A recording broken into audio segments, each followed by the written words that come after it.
Appreciate it. Because you guys call this man Gangrel. Hey, we calling these niggas out of Milk Foundation. Like, the Heart Foundation, they need jackets. I created the Milk World Order. So, like, you gotta throw the too sweet and then, like, throw it down for them. Who's the third man? Does Banks come out? Yo, I'm gonna make an MPA fucking picture. It's gonna be Banks' face on JBL, nigga. Facts. Wrong person. God damn. Niggas trying to make me an incel for real. Milk World Order. Yeah. Gee, so tell me this, right? Y'all know that lady, you know what I'm saying? The shorty you be working at the golf course, be making TikToks about how to get tips and shit, right? Tell me why I asked for the young lady's Instagram, right? Yo, this has nothing to do with Banks, right? I asked for the young lady's Instagram, right? One of the homies slid it to me.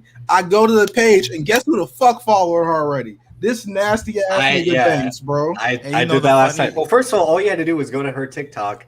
It's right there. It's not like you need to be like Jason Bourne, like, where is he? Get from this camera. Listen, the signals. Like, yo, I'm a grown man, bro. I ain't going to no goddamn TikTok. I asked the streets for it. Streets gave it to me. You went to the people.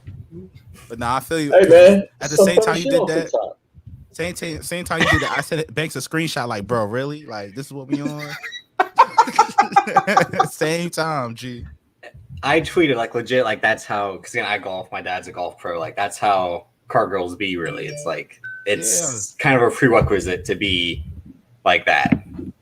I'm sure that being a car girl is kind of like real life OnlyFans. Like I'm sure you got to market yourself in that way. No, it's white. It's white bottle service girls. Is what it is. Wow, it's a white version of that. You really connected the dots for me right there. Yeah, that's really the equivalent.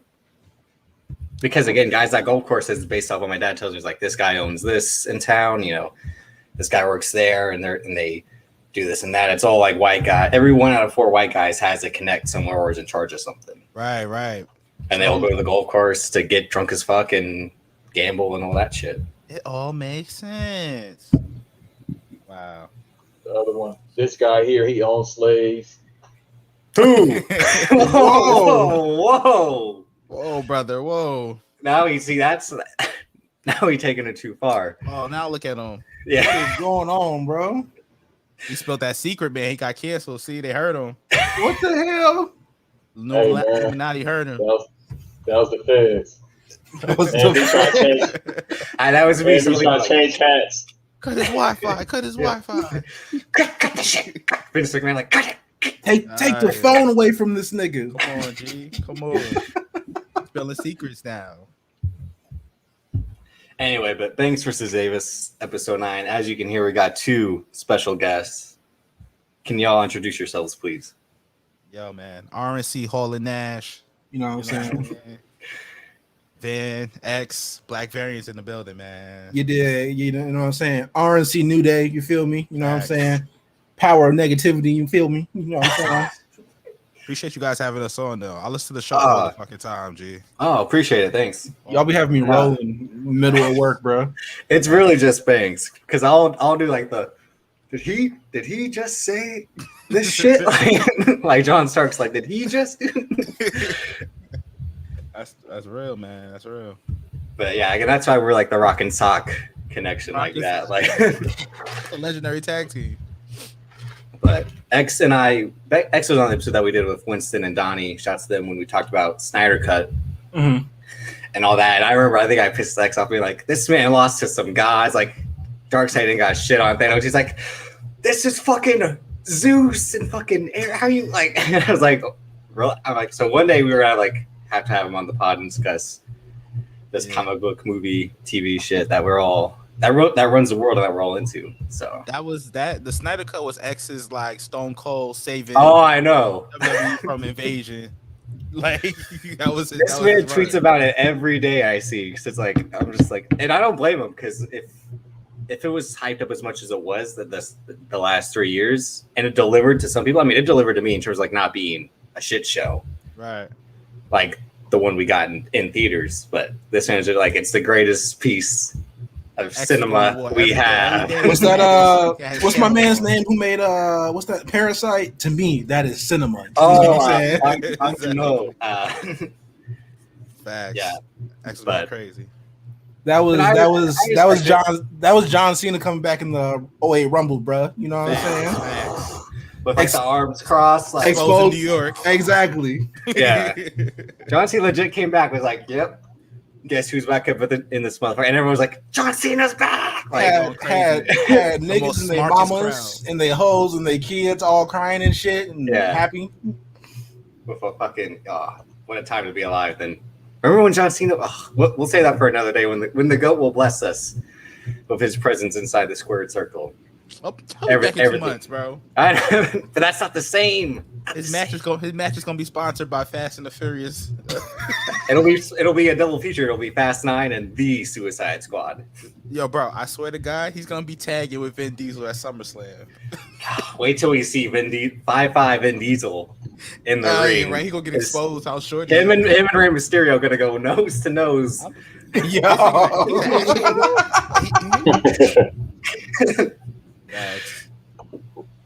But Nigga, we still need Tyrese versus The Rock at WrestleMania in LA. Oh, it's happening. It's happening, G. no, you can't. know. After I don't you know. love Tyrese off your California Mount Rushmore, you can never speak about Yeah, Tyrese. I don't know about that. anymore. Tyrese got enough CTE as it is, bro. That nigga take He ready then. He prepared. he take one pile driver. That nigga might have 4 sentences no So more. does bro. Daniel Bryan, and look at him. Facts. Him and Edge gotta have the same amount of concussions. Head sound like a flashbang. Legit Saving Private Ryan. Exactly. That's it, bro. That's it, man. Like Tyrese. Like, I knew it freeze was him over back after in.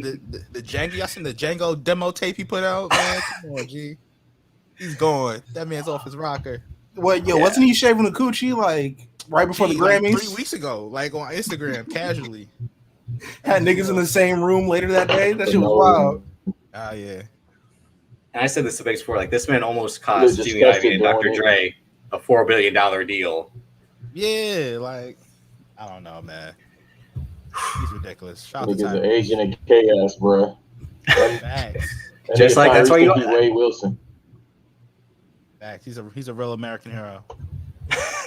I feel like actor niggas like treat Tyrese how like rapper niggas treat Meek Mill. Like they just look at him with the same dumbass look on his face. Right. Oh yeah. He's kind of like That's Bow right- Wow. that's He's like right. After Bow Wow. That's why The Rock's like, I don't respect this guy. Like Yeah. he's like, you are a clown to me. Like literally, like you just are here to make the jokes and laugh. I'm here to realized do that whole beef was one-sided. 18. Yeah. That's how Rock didn't say The Rock- nothing about him. G. Like, no. I honestly think their whole relationship's like that clip from Fast Five. It was like, damn, look at the baby over, look at that big ass forehead. Like, Yeah. Yeah, no, in Fast 6 when he legit makes like that sort of, you're like, okay, I remember that. Yeah. Exactly. The one thing he said, like, no one wants to listen to his trash ass music. That's the only thing he ever said about Tyrese that I can recall in terms of like going back and forth. Oh, He had more yeah, shade that for was Vin it, yeah. Diesel with the I like to work with actual professionals and all that because this is during Furious 7. Or so yeah, but The Rock, I mean, again, he'll be Black Adam, but I don't know. They're gonna bring Tyrese into the whole DC thing. You gotta go 1v1 The Rock in the movie. Like what who could he be? That nigga better play Tyrese? Cesaro. Yeah, who could Tyrese in DC shit? Yeah, who would Tyrese? I mean, 'cause he's playing. He's going to be in Morbius, which is like, of course, yeah. Oh god. He's the guy who's like the vampire hunter. I forget Libya. Oh god. yo, imagine Tyrese's Blade, bro. Bro, we low key need that. Like Mahershala, if it wasn't Mahershala, I'm going Tyrese. Really? That's for chaos. Nigga be crying in the blood rain. He's gonna be committed. That's one thing he's gonna be committed to the role, bro. He gonna Imagine give it- Tyrese being Simon Stroud. That's his character. Oh my gosh. I thought that was a joke. I didn't know he really was in Morbius. That's crazy. Yeah. No, if you see him in that Morbius trailer, he's in it for like a split second. And you see like he's got like that high tech arm, like that weapon on his arm. So like to hunt real life vampire Jared Leto. It's not a movie for Jared Leto. It's real fucking life. Yeah, Like, that's how he lives. Like, everybody was clowning the whole Jared Leto being Morbius. I'm like, that's a better fit than Joker, to be honest with you. exactly. Yeah. Him. You know what I Oh mean? god. That scene at the end, I couldn't think of more bullshit scene in cinema history than that. Oh, Fucking man.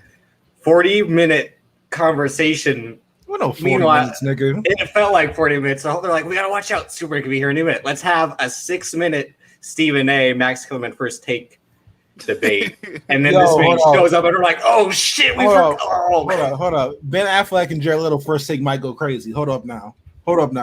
Nah, it had to Hold up. Imagine them niggas talking about the Knicks and the Hawks, bro. Come on now. We need it. We might need that. Jared Leto will be like, what is this? What are we doing right now? Jared Leto will be like, that boy Trey Young. You know what I'm saying? We live in a society where Trey Young is balding. We live in a society where Trey Young is the most clutch player in the NBA. Ben Affleck, tell me wrong.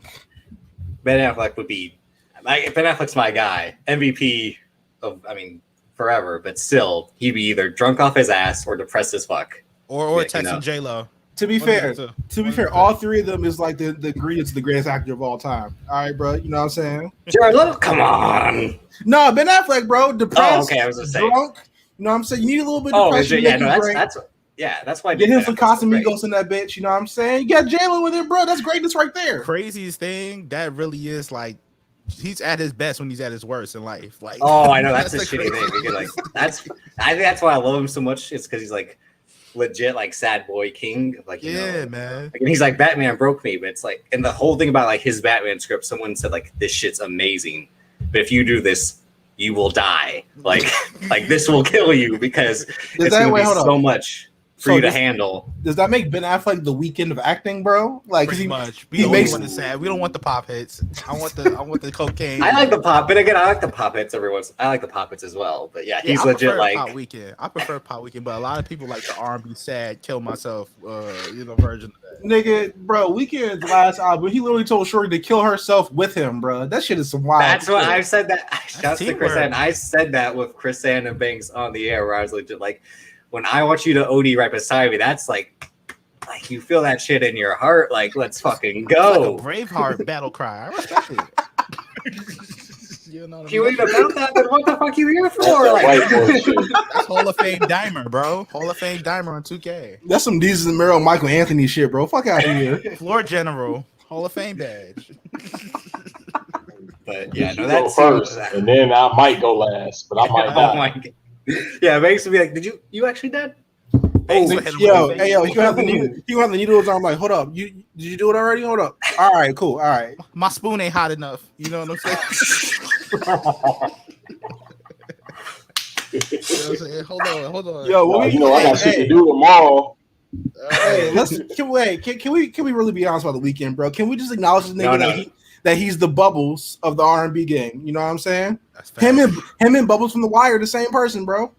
It's true. Only difference is Weekend can make melodies. Abel can just make melodies, bro. That's the only difference. Same cut, same vibe, same drugs, same face. Them niggas actually look similar too. That's why look alike. That's what Andre Roy. I'd see a young picture of him to see what he looked like at age 20, 30. See, like, I'd believe it. The Weekend look 50, nigga. What the fuck you mean? I know when he showed up at the billboards with that long ass trench coat and mustache, I'm like, is this man auditioning for Commissioner Gordon right now? Like the Weekend ages in coke years.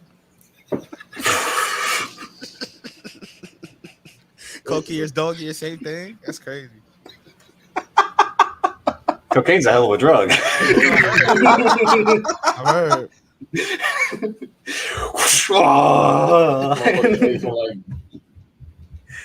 He's goddamn. I think he reaching, but he Ethiopian, whatever. But this nigga Asian like Bret Hart, bro. Oh yeah. Oh, that's Bret wicked. Hart's my favorite bitter wrestler ever. I love that's him. Wicked. See, I respect Bret Hart for being like vengeful.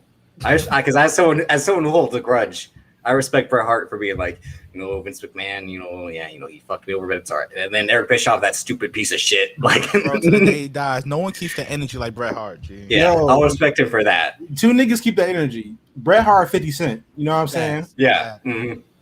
Only difference is Bret Hart got paralyzed before 50 Cent got shot 9 times. You know what I'm saying? Life delivers the karma in one way, nigga. You know what I'm saying? Oh man. It's so funny that you could pinpoint the match the nigga career was over. Like, exactly, yeah. Like, it's the same thing for Shibata as well, though, too. Like, Shibata was just like, I'm going to headbutt the fuck out of you and then that'll be it for the rest of my Nigga career. broke his own fucking brain. And how Okada survived that is crazy. I mean, granted, he's a showbiz for himself right now, but still, he was legit like, my brain is inside of my own skull right now. Like, great moments in wrestling history. That nigga probably was talking to Antonio Inoki after that shit, bro. I think that's why fucking Shibata did. He's like, fuck, Inoki's a bitch. Watch this. Nigga hit the head, but was talking to him the next moment. What the fuck happened? Yeah. You probably don't remember to finish that match, bro. No, he don't know how that match ended. He just woke up, bro. I'm telling you. Shibata and Frankie Muniz are the same nigga, bro. There's like 10 years of their life they don't remember no more. Frankie Muniz forgot his peak in life. He was tight. All because he wanted to be like a race car driver of all fucking things. Like, oh no, man. Yeah, that's a rich nigga activity, but that's the wildest of rich nigga activities. Like, yeah, that's what. See, that's why Michael Fassbender isn't Magneto anymore. He's trying to be a race car driver. Oh man, I thought he was ducking them charges. I thought that was why. Hashtag them charges. Heard he was on his Russell Simmons. I can't remember if he had allegations or not. That's what I thought it was. That's wild. That's wild. I will say though, he was great in Prometheus. That was a great movie. That is, yeah, in that that mid movie, yeah, he's great in it. Yeah, he's the only great part about it. Speaking of movies, last year no MCU, so that's kind of why it was all right. So we're starting. We're starting right now. Nature is healing, nigga. Nah. So you're saying a year that had Birds of Prey, which not bad in my opinion. I saw it. I saw it on HBO Max, and I was like, that's decent. Like I was surprised by like how not awful it was.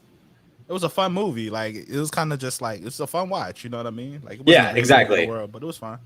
Exactly. Nothing to hate about it, but nothing like overly great to be like this is like go check it to be like. I thought the violence was cool, but like yeah. But then also like it kind of seemed. But then also like they wanted to tone it back at the same time. Like they wanted to be ultra violent, but then like not blood and guts type of like violence. Right. That's wild because, like, yeah, it's super violent because, like, you see Harley Quinn hitting a coup de grace on someone's knees, bro. Like, yeah. That scene where she invades the police station is phenomenal. That's probably the best thing in the movie. Yeah, definitely. And shout out to Journey Smollett, prayer hands. Inshallah, you did. Yeah, inshallah and all that. But yeah, it was all right. I liked it. I'm just happy we got no Black Widow. All praise be to Allah. Oh, okay. All right. We'll get to that. We'll get to that in a bit. All right. Inshallah for Black Widow. Inshallah, nigga. All right. So we got that. The Boys season 2, which I thought kind of disappointing compared to how The Boys season 1 was. Right. Like this, I feel like the second season was a lot of big moments and stuff that happened, but overall the story wasn't as good as the first. Weaker story, yeah. And kind of more shock value and like killing the whale and the Nazis, nigga. Yeah. Stormfront and Homelander being the McMahon Helmsley era was. Yo, they literally went full white genocide, bro. That shit was wild. But the funniest thing, Homelander was Stephanie. Like, you know. Yeah, that's the at first it's like at first it was she was Stephanie, then it flipped after he was like, oh, you're for real about this shit. Like you committed to the cause. You know yeah. But nah, I thought it was good. I think that's the problem with the show going forward. It's gonna be a lot more shock value moments versus because that's just the way the comic book goes. So it's gonna be more of the same. I think the show is like it's cool, it's fine. Like I don't think it's the greatest of all time. I don't think it's the worst. I think the fucking showrunner needs to shut the fuck up all the time. Eric Kripke. Yeah, his ass over there talking about this. It's deep. It's metaphors. It's fixing society. Yeah. Shut your goofy ass up, nigga. Like, don't let it be entertaining, you know? Exactly. Like, you make a shock value superhero show, bro. There's nothing deep about that. Shut the fuck up. Yeah. Banks and I always talk about this when directors who like normally don't do like big budget stuff always come in and be like, I watched Kurosawa and I was like trying to put this into the movie. Oh, that's like, all right, Bryce Dallas Howard, you haven't made a fucking big feature, but you're directing a Star Wars episode. Like, calm the fuck down. Relax, bro. You got the budget opened up for you a little bit, but relax, you know. at the end of the day, you just made a documentary about dads. Like you didn't fucking make Rashomon before and then go on to make Seven Samurai or whatever. It's like that's how I feel about Shia LaBeouf, like that Honey Boy movie. And I'm just like, bro. Well, it's different when you write your own life. Like, come on, like. No one's gonna give you that, though. I'm like, bro. But no one should give you credit for writing your own life story. Yeah, come on, like it was. It's like the Chappelle, like Antoine Fisher. Did you know it was written by Antoine Fisher? Exactly. But nah, man, that shit was alright, man. I fuck with the boys. Banks, you had big problems with both seasons, right? You never really a fan of season 1. You just had a lot of slander for A-Train. I like season 1. Oh, the coon? Yeah, I ain't fucking with him. But other than that, the whole overall story is my son was a simp because his girl got ran through, not in that way, and he was like, do something about it. All right, man, you wild. You wild, boy. Hashtag not that way. Not that way. Hashtag not that way. But then season 2, it was just like, all right, man. It was really the director. It's the whole problem like I have with AEW. Like, yeah, you trash, but shut the fuck up. Trying to say that you not trash. So that's the whole thing with me. Like, I'm not gonna use the term trash loosely. It's more so with season 2. It was cool, but it was just like you said. The director was just like he was just white hype. You know, what white hype is when they get too excited and they just start saying outlandish shit. Like, bro, it's just ain't that, bro. Chandler Parsons, I feel you. Okay, whoa. Tyler Hero? Now we're cutting deep. Now we're like. Now I'm sitting Corley with the David Lee, nigga. All right, chill on David Lee. He tried. Played hard. Hey. David Lee was also good in Golden State. Hey, all right, you gotta relax, bro. All right, bro. Hey, watch out with that. But yeah, I mean, like I think one of the best things about season 1 was like the storytelling and the comedy was also a lot better. Like again, this man reunited the boys by saying like, "What are the fucking Spice Girls up to?" and gave them a whole fucking pep talk about the Spice Girls and like fucking powerful shit. Yeah. And then the second season, it's just like, I guess this is what we're doing. Like, yeah, like I guess we're still doing this thing. You know what I mean? Yeah. But I mean, it's gonna be funny when Soulja Boy gets introduced. I think that's gonna be that's a funny character, bro. Yo, Hero Gasm's going to be wild, bro. I can't believe they doing that shit. Honestly, bro, they're gonna have to hire like Angela White to be in that episode. All right, bro. All right, man. Listen, hey, man. They're gonna bring Keisha Gray out of retirement, bro. Exactly. Oh, Adriana Chestnut, you know what her power gonna be. All right, yo. All right. Hey, listen.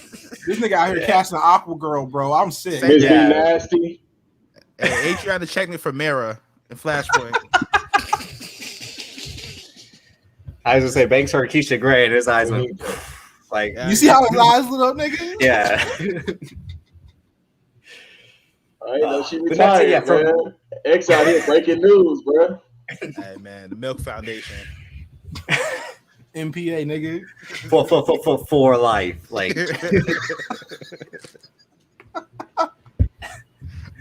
But no, like, because you guys know more about comics. Because like growing up, I really didn't read comics. I would just like watch the cartoons, and I always had like action figures, like trading cards. I only ever had a few comics, but I just never really got access to them or went out and sought them on my own. But I always just kind of knew about superhero stuff from the numerous cartoons from my childhood. Again, I'm born in '95, so I got to see a majority of the great ones past that point.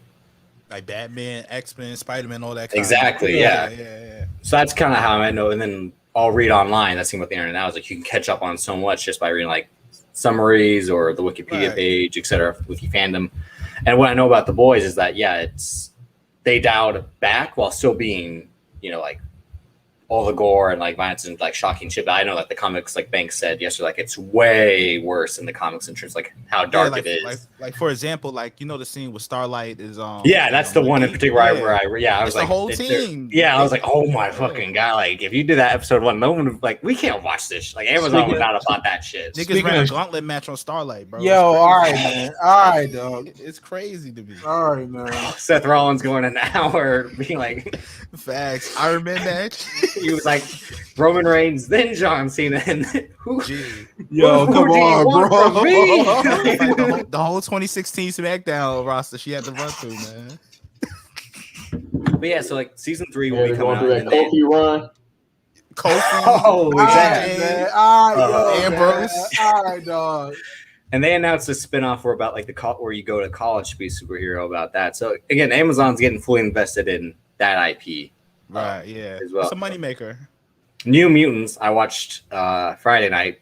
Much to Banks' chagrin, he's like, "Why would you watch that horrible piece of shit?" And He's I'm like, a good friend. He's a good friend. when I watched it, I was like, it's only 90 minutes. So I was like, oh yeah, this is fucking awful. Yeah. 90 minutes too fucking long, bro. I was on a flight, a 5-hour flight, and I couldn't get through 10 damn minutes. I said, oh no, we're not doing this. Hey man, when a movie gets pushed And back we watch All 4 American or years, something. you know. Yeah. It was almost as bad as All American. I mean, shit. Hey, them All American out routes is hilarious. I've said it before. All American is written by Vince Russo. The amount of swerves on that show is insane. The ball, bro. Legit, him being like, after she was in the hot tub with him, like, he could be our brother, and then he's not their brother. It's some Vince Russo shit. Like, come on. Yeah, that's like 2001 WCW. Yeah, exactly. Like Ric Flair was banging Stacy Keibler the whole time, yeah, type of shit. Yeah, well, she was with David Flair, but yeah. And I think that speaks to the Hollywood machine, because Josh Boone, who did like a rom-com and then did Fault in Our Stars, got to make the big budget superhero movie that has happened with Josh Trank, and look what happened to his career since then with Fantastic Four. Which one's worse in your opinion, New Mutants or Fantastic Four? Four Stick, I should say. Nigga, yes. Yeah, definitely Fantastic Four though, because the thing is, I don't get, because Josh Trank was so good in Chronicle. I feel like that was an amazing movie, but like Fantastic Four just went off the rails, bro. I don't know how we ended up there. Cause like Fantastic Four is a boring ass IP to be off the rip, bro. Like, no disrespect, you know what I'm saying, but like niggas don't really bang with the Fantastic Four like that, right? Just off that. As like he says in Reservoir Dogs, like the invisible bitch and Flame On. Like, yeah, like the Thing. And then motherfucker looks like the Thing. Like that's how people think about the Fantastic Four. Bro, you casted Shorty from House of Cards. You know what I'm saying? Miles Teller, whose greatest accomplishment in cinema is getting bitch smacked by J.K. Simmons. All right, great movie. I don't even know who. I don't remember who Mans was the Thing, and then Michael B. Jordan before he Jamie blew Bell, up, bro. Jamie Bell, yeah, and Michael B. Jordan, which people had so much backlash for, which is really bullshit. Like, and then these are fictional characters; they can be played by anyone. Doom was like a fucking putty from Mighty Morphin Power Rangers, bro. Like, yeah. Yeah, man, it was bad, man. But the thing about Fantastic Four is like I'm a fan of Fantastic Four, but they're good within their universe. Them just trying to take them off solo, it just ain't it, Chief, like at all. They're not like Spider-Man. You could take Spider-Man, put him in its own thing, and it's still good. Like, you know what I mean? Yeah. But that movie was bound to drizzle, bro. Like, I knew it wasn't gonna be good, man, from jump. But New Mutants was bad too. Yeah, because my whole thing with Fantastic Four is like that first trailer made it seem like it was going to be a Christopher Nolan movie. I'm like, okay, yeah, like it was all dark and sinister, and and like a car driving through a cornfield and fucking science, like oh shit, like another dimensions and all. And then Josh Trank's whole thing's like, we're gonna do like when they get their powers, it's gonna be like body horror and all that, which makes sense. Like when if you couldn't control your limbs all of a sudden, or you were a rock, or you could just turn invisible, or like you just caught on fire, that would be some freaky shit. So I kind of respected that aspect, but then like the rest of the movie, it's just nothing happens. The government story, like your weapons for the government, like they don't even show the scenes where like the Thing just fucks shit up and like does missions. They like there's a scene where he drops from like the fucking Halo carrier or whatever, and like onto a city. Like never see that. I remember there was a great piece by the guy who co-wrote it, Jeremy Slater. He said like we had a whole grand vision where like at the end would be like a Saving Private Ryan battle against Dr. Doom and Doombots in a war-torn live air. I'm like, that shit sounds pretty cool. Yeah. That's like, and then they're like, and the studio said that was too expensive. It's like, and that's the thing why Fox is so shitty. We'll get to that a little bit later. Thankfully, like that they got the shit taken away from them because they put the wrong people in charge, and then they were like, they were never big on like great final set pieces. It was always like the Quicksilver shit in the beginning, but the endings are always like, bullshit. Like nothing happens. And then it's like in the Fantastic Four 2, it's like, all right, you got Galactus. I would have accepted that ending if you just showed Galactus' face. I would be like, all right, that's cool. But you just showed me a cloud in the sky, and I'm supposed to. Bro, that shit was a cloud of mid. Like, yeah, bro. It was Reggie smoking the air. I'm supposed to be afraid of that. Exactly, but like the scene in the earlier in the movie when like Human Torch chases Silver Surfer, that shit's fucking amazing. Like, that's dope shit. Like it's like, how can you be so good at one thing but then shitty at like the bigger shit? Like that's. Speaking of Fox, the best example of that is the whole X-Men franchise as a whole. Like you have great all-time movies, and then you have Age of Apocalypse. You know what I mean? You have the Apocalypse movie. Well, that's as Banks and I again. Banks. That's all has to do with Bryan Singer, right? Yeah. Your nasty man. Nasty man, Hall of Fame. Another nasty man. But yeah, man. He was at USC wilding, so. Oh yeah, I already know. Meanwhile, again, and it's crazy again, like how this guy got like all this momentum off Usual Suspects, but the guy who fucking wrote it, Chris McQuarrie, had to wait years before everyone found out he was so good with Mission Impossible, and I was like, oh shit, like this guy's probably the greatest writer, action director that we have right now. It's like, yeah, but you gave it to the guy who wanted to fucking make Jack the Giant Slayer, or the most boring Superman movie of all time, where this motherfucker just gets shanked by fucking. By Cal Penn. Out here bad. Yeah. Man. I saw that in a theater. My dad took me to see it. My dad is someone who like kind of likes that movie, and like it wasn't that bad. I'm like, no, it's awful. Like as an adult now, I'm like, this movie's awful. On the Black variant, I'm the Superman guy. X don't fuck with Superman, so I gotta read all the Superman books or the watch all the Superman movies, right? I really forgot Superman got shanked by Hero and Kumar, bro. That shit is wild. Yeah, he did. And that's the only like powerful thing from that movie. Is that scene's like raw and like gritty and like damn, like this isn't the Superman movie I signed up for. Like right. But that's it though. Everything else is I could do that, you know? As Kevin Smith said, like when he reviewed it during that time, like really Superman raped Lois Lane because she has like this baby that throws a piano across the room but like doesn't remember ever being with Superman. It's like what's the like again, that's how he should have known Bryan Singer was a fucking nasty creep. He's like, right in his life. All right, man. All right. But yeah, New Mutants, like again, Josh Boone, similar. Josh Boone's the same thing. Like, what will he do next? He got to do that The Stand for CBS All Access, the Stephen King. That was like his passion project was to adapt that, and everyone said like that was mid. Right. I never checked it because I'm not really a Stephen King guy. Yeah, all his horror shit is like, nah, this isn't really scary to me. This is more silly. You know what I mean? Like. It's just always something that sounds good, and then like as it goes further, it's like, oh, this is actually like pretty dumb.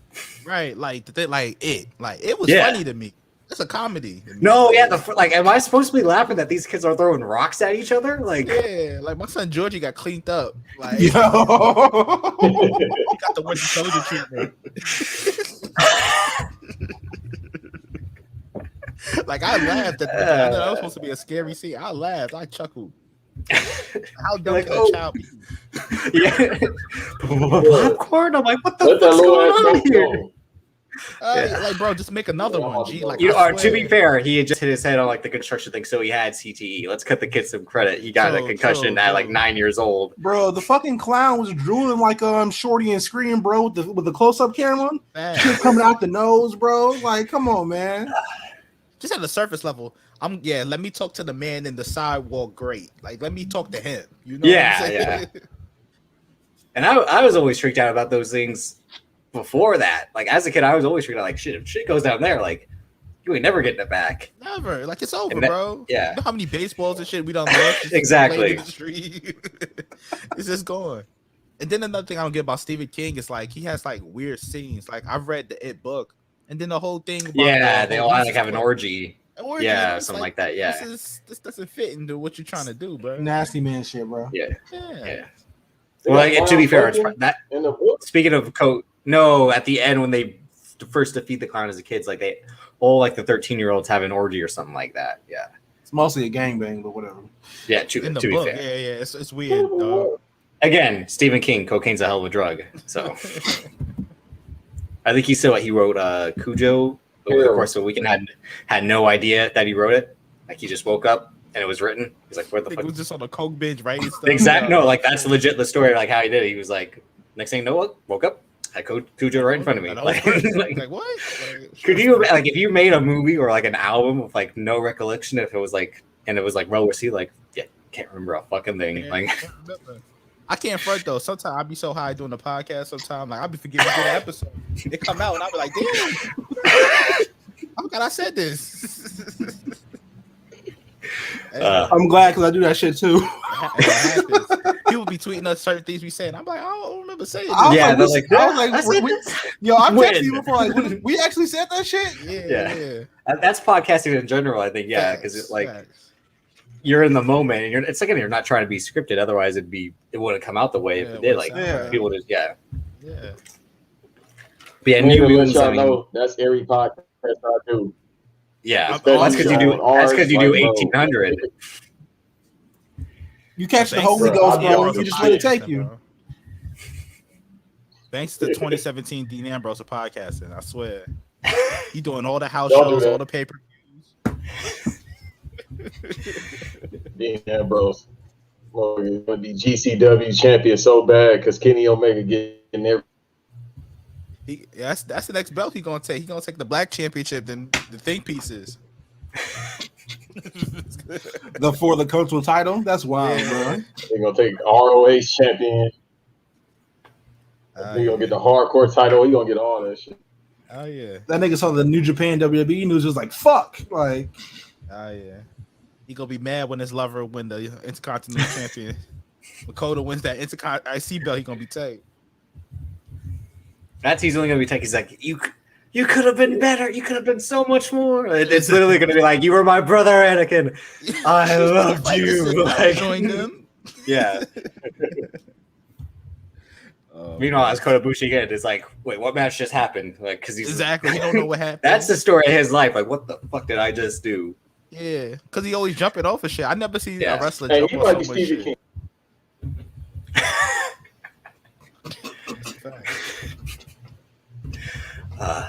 But yeah, so New Mutants, the last thing Fox will ever have ownership of the X-Men, thankfully. Thank God. Yeah.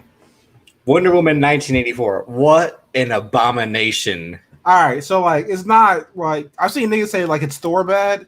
It's not that bad, but I'm not gonna say Thor is like 10 times better than this. No, okay, that's cap. That's cap, bro. It's Thor. No. It's Thor. It's better. Thor 1 is better. I say that. I will Thor give 1 is that. You know what I'm saying? Thor the Dark World though. Niggas was saying it was better. Thor the Dark World was better. Than I would rather watch Thor the Dark World than Wonder Woman 1984. Even Kat Dennings can't say that movie, bro. Well, one that's it's the dynamic duo of Kat Dennings and Natalie Portman, so it's already there.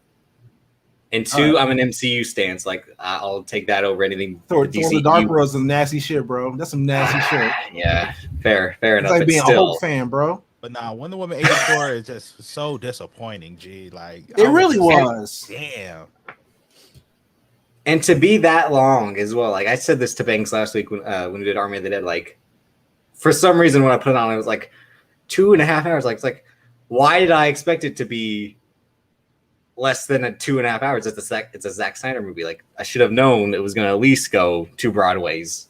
Yeah, right. Wonder Woman 84 is so wild because she had 2 intros. Like exactly, that's why it's so bad. Like that scene only really pays off at the end when she realizes like the Drake line, like can't have everything, but I want everything. Yeah, like you had 2. I really feel like Patty Jenkins, the director who writes it, just needs someone to rein her in. Like, yo, that's cool, but like we don't need this shit in the movie, G. Yeah. Like. She need like a solid editor, like somebody just gonna be like, "Yo, bro." Someone that's not Jeff Johns, bro. As simple as that. Exactly, man. But nah, that shit was.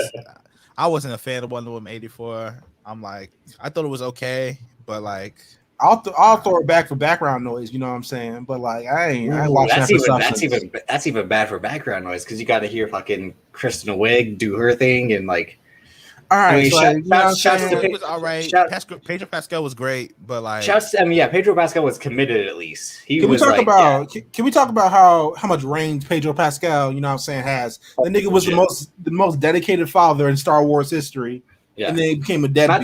Not that hard of a thing to top, though, to be the most dedicated. That's not that easy. True. It's a lot of bad parents in the whole. Yeah, it's a lot of. That's the whole plight of Star Wars. Is just bad parenting. It's bad. None of that happens if somebody's a good parent. All they needed was a LeVar Ball and everything. Like, That's it would be it. copacetic. That's like, it. yeah. I mean, shit. Darth Vader scammed his kids out of limbs, bro. So you know what I'm saying? It ass up. Vader But to be should've been fair, he was LeVar like, my pseudo father did this to me. I'm doing it to you. Now it Like, has to happen to you. my brother did this to me. Like, And then even later on, like this nigga Han Solo, who couldn't even control his kid. You see Kylo wilding, you know what I mean? yeah, It's bad that's parenting. that's legit. Like, you were an accident, okay? Like, Princess Leia and Kylo is gonna be what happened to Drea's son if she doesn't. All right, control of his man. life, All right, you know what I'm dog. saying? You know what I'm saying? That's a wild. That's some nasty shit. That's it, man. I got the words after that. That's some wild shit. well, Wonder Woman 84, I just like, all right, so the first Wonder Woman, even though it rips off a lot from the first Captain America, is actually pretty good. Yeah, it's a solid movie. The ending, again, is kind of just too long, that final, after, like, she realizes that he's not Ares and all that, and then the real Ares shows up, and it, like, that just kind of goes on too long. But, like, the first hour of the mascara is actually really good. I think everyone agrees that like the first 2 acts of Wonder Woman are really fucking good, and the third act is just like woo. Like, Yeah, it took too long to get there. Honestly, for me, I Yeah. could have cut that by like 30 minutes. We could have been at the fight already. You know, you had German folks, you know what I'm saying, running around like he's Pac for 30 minutes. All right, let's get to the point. Yeah, Decapitate this nigga, bro. Like, come on, man. Let's get to it. I think that speaks to, like, what you said, like, Patty Jenkins, because, like, the story of her career is that she made Monster. They didn't give her shit until Wonder Woman. She was going to do Thor the Dark World, but that didn't work out. Then she did, like, a TNT show that no one saw in between. Praise be to Allah that didn't work out.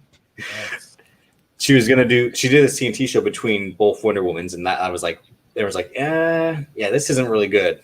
Right.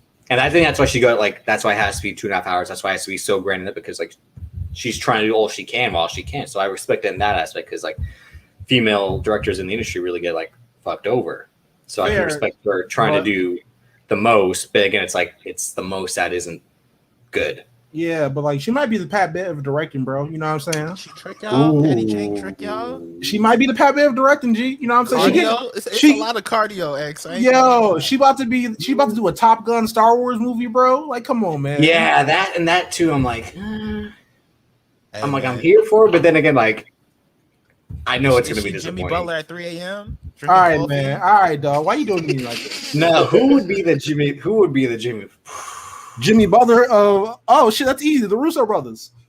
Facts. Yeah, because no one saw the fucking Tom Holland Cherry movie. Like, yeah, bro, I haven't seen that shit. They try to make it seem like they do, like, yo, yeah, we worked so hard, we did such an amazing job. This is auteur, you know what I'm saying? This is cinema. Like, well, that's what I mean. Yeah, Sam Donsky, a writer who's like, he calls his director bullshit. Like I said earlier, when directors will be like, "Oh, I use this to make this." It's like, oh, I kind of see why, but that two don't make any sense. They had Tom Holland as Timothy McVeigh, bro. Fuck out of here.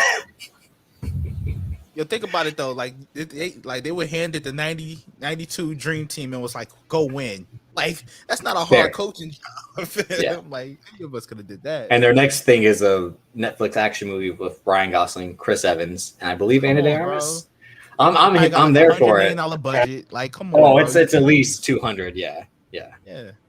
I think honestly, when it comes to superhero movies, I think the best is when you have a short budget and you can make it work, bro. I think those show who the real. Give an example. Give a really an example that proves that to be the best. I think who directed Logan? James Mangold. James Mangold is really good. Like, in just general movies, he's really fucking good. Well, yeah, I mean, watch Ford versus Ferrari, fucking phenomenal. Yeah. Amazing. Like, even like Back to Train Chronicle. I wouldn't say. What happened, bro? Go ahead. My fault. I wouldn't say that Dredd is a superhero because that motherfucker is Lives Matter. But in that instance, Dredd become a superhero. There you go. The Carl Urban one. Yeah.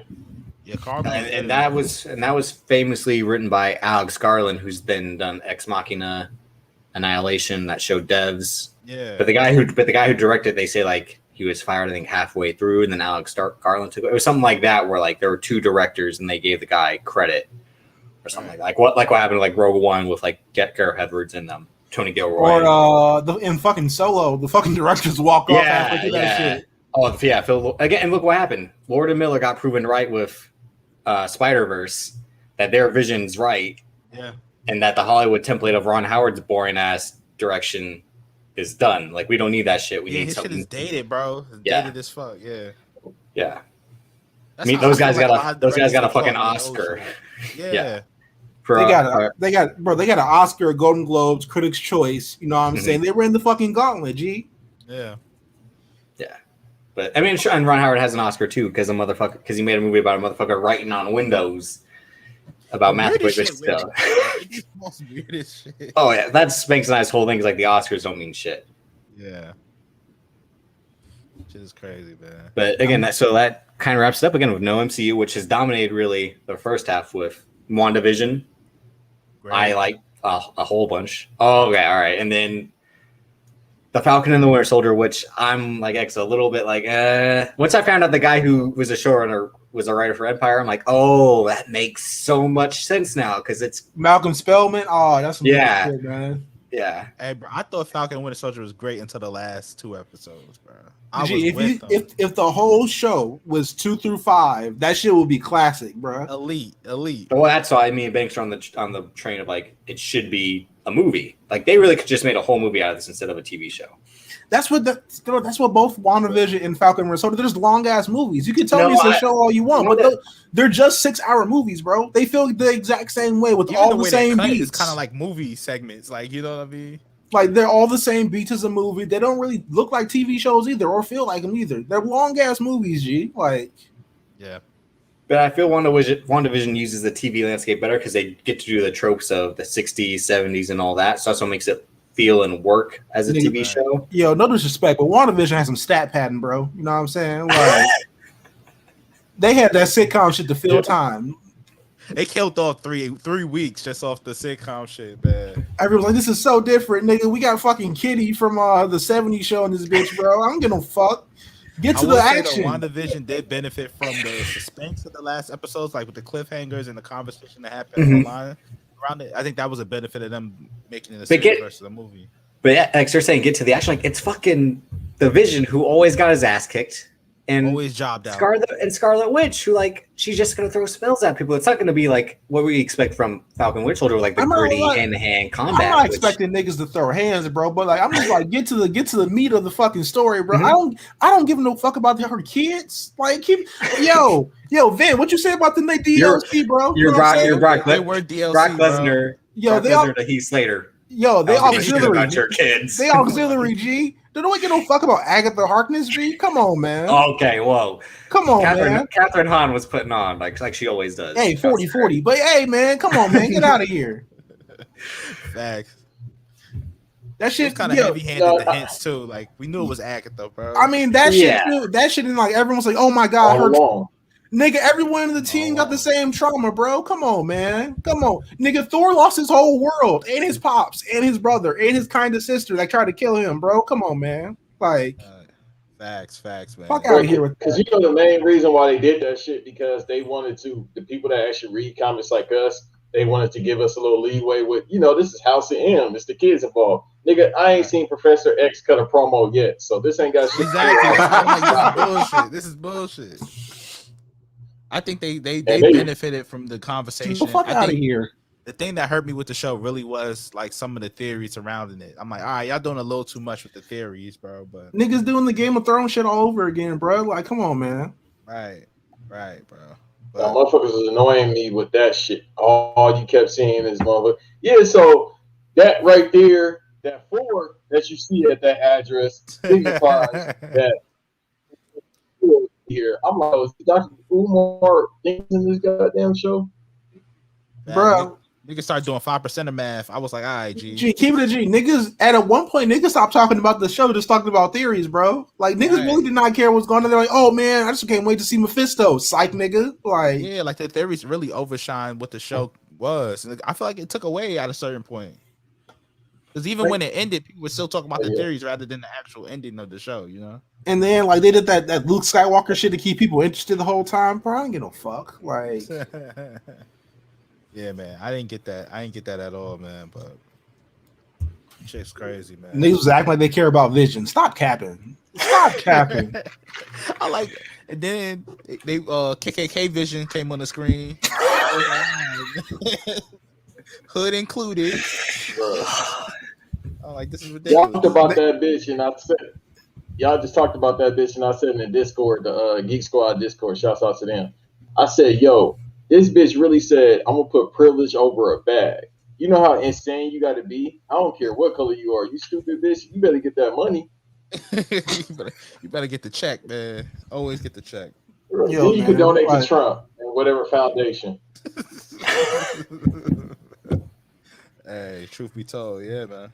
Niggas out here like you can do whatever you want as long as you yo, honestly, I'm keeping it G with you, bro. The thing that upsets me most about WandaVision is how they took away Monica Rambeau's parts. Like they took like 3 scenes out of the show for her. Yeah, I was gonna say like at the end, like you feel like she's gonna do more, like she's gonna save the day, and like it doesn't happen. I'm like, that's kind of like what the fuck. Yeah, because like keep it a G, like you know what I'm saying. We could talk about the sitcom shit all day, but like Tiana Paris is the best part of the show, hands down. Undebatable. Let's talk about it.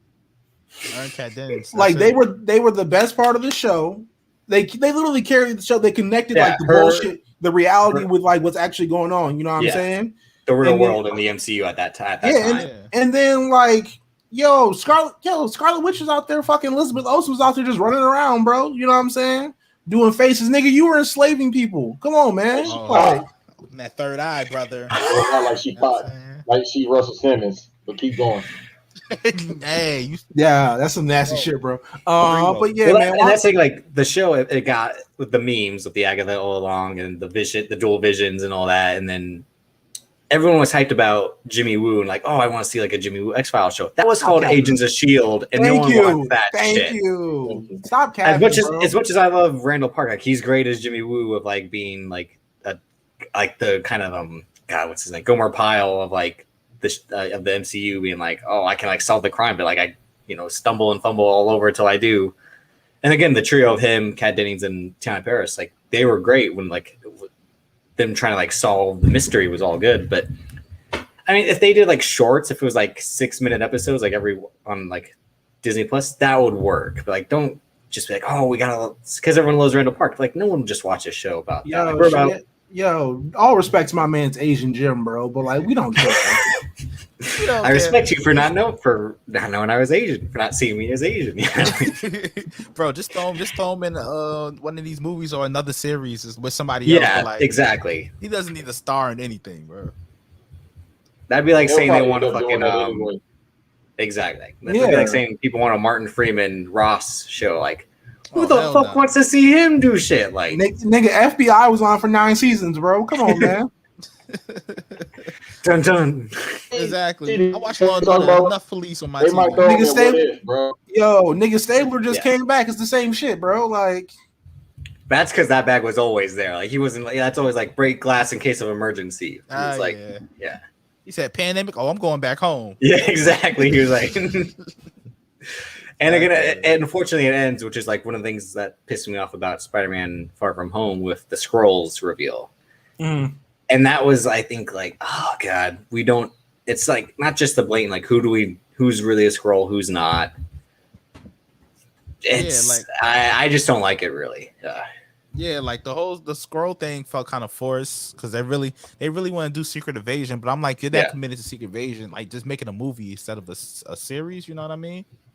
But I don't know. I didn't like the Skrull thing at all. Like I just don't like the Skrulls. Like, yeah, that's the thing, like Captain Marvel, which again is so. There's certain aspects are good, and the Skrulls to me was like the one thing that was like, oh, this is bad. They were like, you're supposed to be afraid of them, but then again, they're like Power Ranger putties that are like friendly, right? Like they can't defend themselves. They get their asses kicked, but then they're also like, Skull and what's the other guy? Like that, they're them.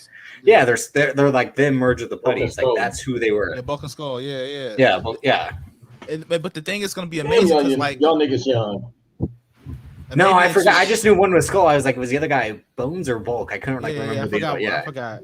But then in 2 years you're gonna expect me to realize how intimidating they are when you do Secret Invasion. You know what I mean? Exactly. So it's gonna be the switch up is gonna be kind of jarring for most people when that happens. Mm-hmm. Yeah, and in Falcon Winter Soldier, I mean, Banks, your guy Anthony Mackie, has been the front runner for MVP of 2021. He's the meme, bro. Like the same way Stephen A had this run like 2 years ago with the memes. Yeah. He's Anthony Mackie's son. That's really the only good thing coming from that show, bro. I didn't even. It is because I didn't even know how funny this motherfucker was. Like for no reason. Like shouts out to Vic on Twitter. Like this nigga just started posting like Anthony Mackie memes, and I was like, "Yo, this nigga's funny for no reason." And then I started seeing other pictures of him with weird facial expressions. I'm like, bro, this nigga's hilarious. He just got a funny face. Like it's not. I can't describe it no other way, bro. It's again like this man said. Tom accent doesn't help. He told Tom Holland, "I'm on your ass, boy." Like, come on, like, bro, what? Like, this man is insane. But he's our new Captain America, and I fuck with it though, at least. Yeah, man. I'm always down for the black man. Like, even though he's shucking and jiving, I'm happy for the black man getting that position. But hey, I just wonder what they're gonna do storyline. Oh, for the fourth one, for the fourth movie, because I would think you have to bring back Steve in some way. Shit. They got a goddamn all-tour Clarence Thomas in this bitch, bro. I am sick. Yeah, man. Because I really thought they should have went with the storyline with old man Steve, when Steve's just old as fuck, director of S.H.I.E.L.D., do it that way. But I really think they're gonna bring Chris Evans back for Secret Invasion, but like nothing else. I was gonna say like Chris Evans isn't doing much since then. Again, he's doing the aforementioned movie with the Russos. He won't be in any further Knives Out movies unless that's like the big thing where he has to be brought back as like the villain to help him solve the crime. Like Chris Evans is either gonna live life, get tatted up, and be on Twitter, or come back and be old Steve Rogers. I think he's gonna go the Jake Gyllenhaal route when he's gonna do a bunch of indie movies and then come back for a big bag somewhere. You know what I mean? Like Jake Gyllenhaal, he played Mysterio, and he's like, "All right, I will see you niggas in 5 years while I'll be in the DC universe or some shit." You know, he's about to do 6 Nightcrawlers, bro. Like, yeah, like he wants to go do his weird artsy movies. Hey, Prisoners. Yeah. Fucking great movie, great role. Movie. The man's name is Detective Loki in that movie, and he was like, fucking. You talk about stuff. He was Klay Thompson during Game 6 in that movie. He was just like not missing. He was going crazy. Yeah, man. But Falcon Winter Soldier was all right. I liked it. Sebastian Stan was great. I think all his that was one of the big takeaways. Is them together, they were great. The rest of the show, I don't think carried up to the rest of them. Because like, Anthony Mackie was a side character for like 5 out of them 6 episodes, bro. Like, right. And then like the whole Sharon Carter shit, like I didn't give a fuck. Yeah, exactly. Same. Scenes, bro. Mm-hmm. Like, no one cares about you, Sharon. I low-key feel bad for them. I low-key feel bad for her because like she's supposed to be Captain America's boo thing, and then he went back in time for her aunt, bro. Like, yeah, that is really one of the most. Imagine like, so Steve, you're back. Anything happen in the future? No, nothing. No. So again, future Steve goes back to be old Steve, gets to see her grow up and be like, oh shit. That's sick. That's on Woody Allen shit. Yeah, that's what I mean. Exactly. I'm like unless that's not how time works. Because they were like, time doesn't work like that in game. We're like, if you go, I love that movie. The time travel. That's why I hate time travel. Like, it doesn't always make fucked up. sense. It's always funny. Like I said on the podcast, I was like, the plot of Endgame should have them going back in time within the same timeline and be like, okay, we can't be separated and we got to bring everybody together, then fight. Exactly. Yeah. You know what I mean? If they wanted to do time travel, but they did some weird shit with the stones and shit. I was like, all right. Yo, Steve Rogers went back with polio pussy, bro. Like, that is wild. But it's Haley Atwell, so I can respect it at least. Polio, bro. Polio. That nigga went back before contraceptives was invented, bro. Again, Tom Cruise is on the set of Mission Impossible looking at Haley Atwell like, we getting another couch rant from him. He's like, have you ever heard of the Church of Scientology, man? Yeah, he's recruiting. I wonder if he got to be on set recruiting people for that, right? Absolutely. No, he owns it probably at this point. Oh yeah. Oh yeah, no, he's definitely he's the owner. But what if it's like Vector Knives or something? It's like a pyramid scheme type situation. That's wild. You gotta sell a certain amount of like pamphlets in order to get to the tier. Scientology is like the Girl Scouts. Like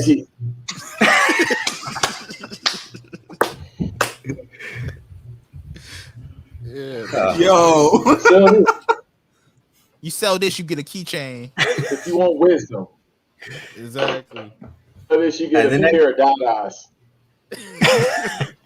With the spinners. Yeah, I was gonna say the Chris Webber. Yeah, exactly. Hey, they don't even make these anymore. They do here. They do now.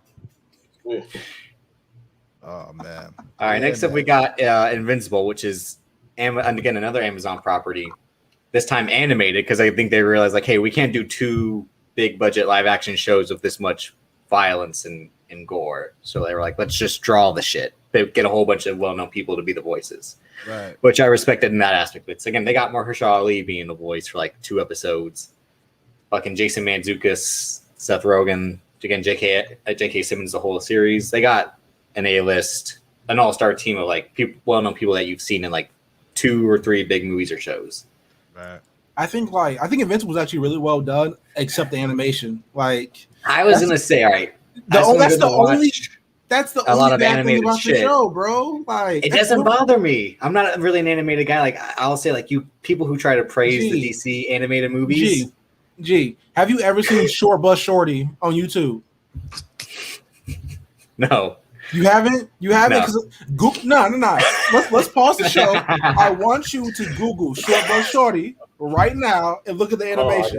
You don't even gotta watch the video, G. Just look at the thumbnail. Just look at the thumbnail, G. It looks the exact fucking same. Nigga, I can pull out Spider-Man and His Amazing Friends right now, and that shit look newer. Facts.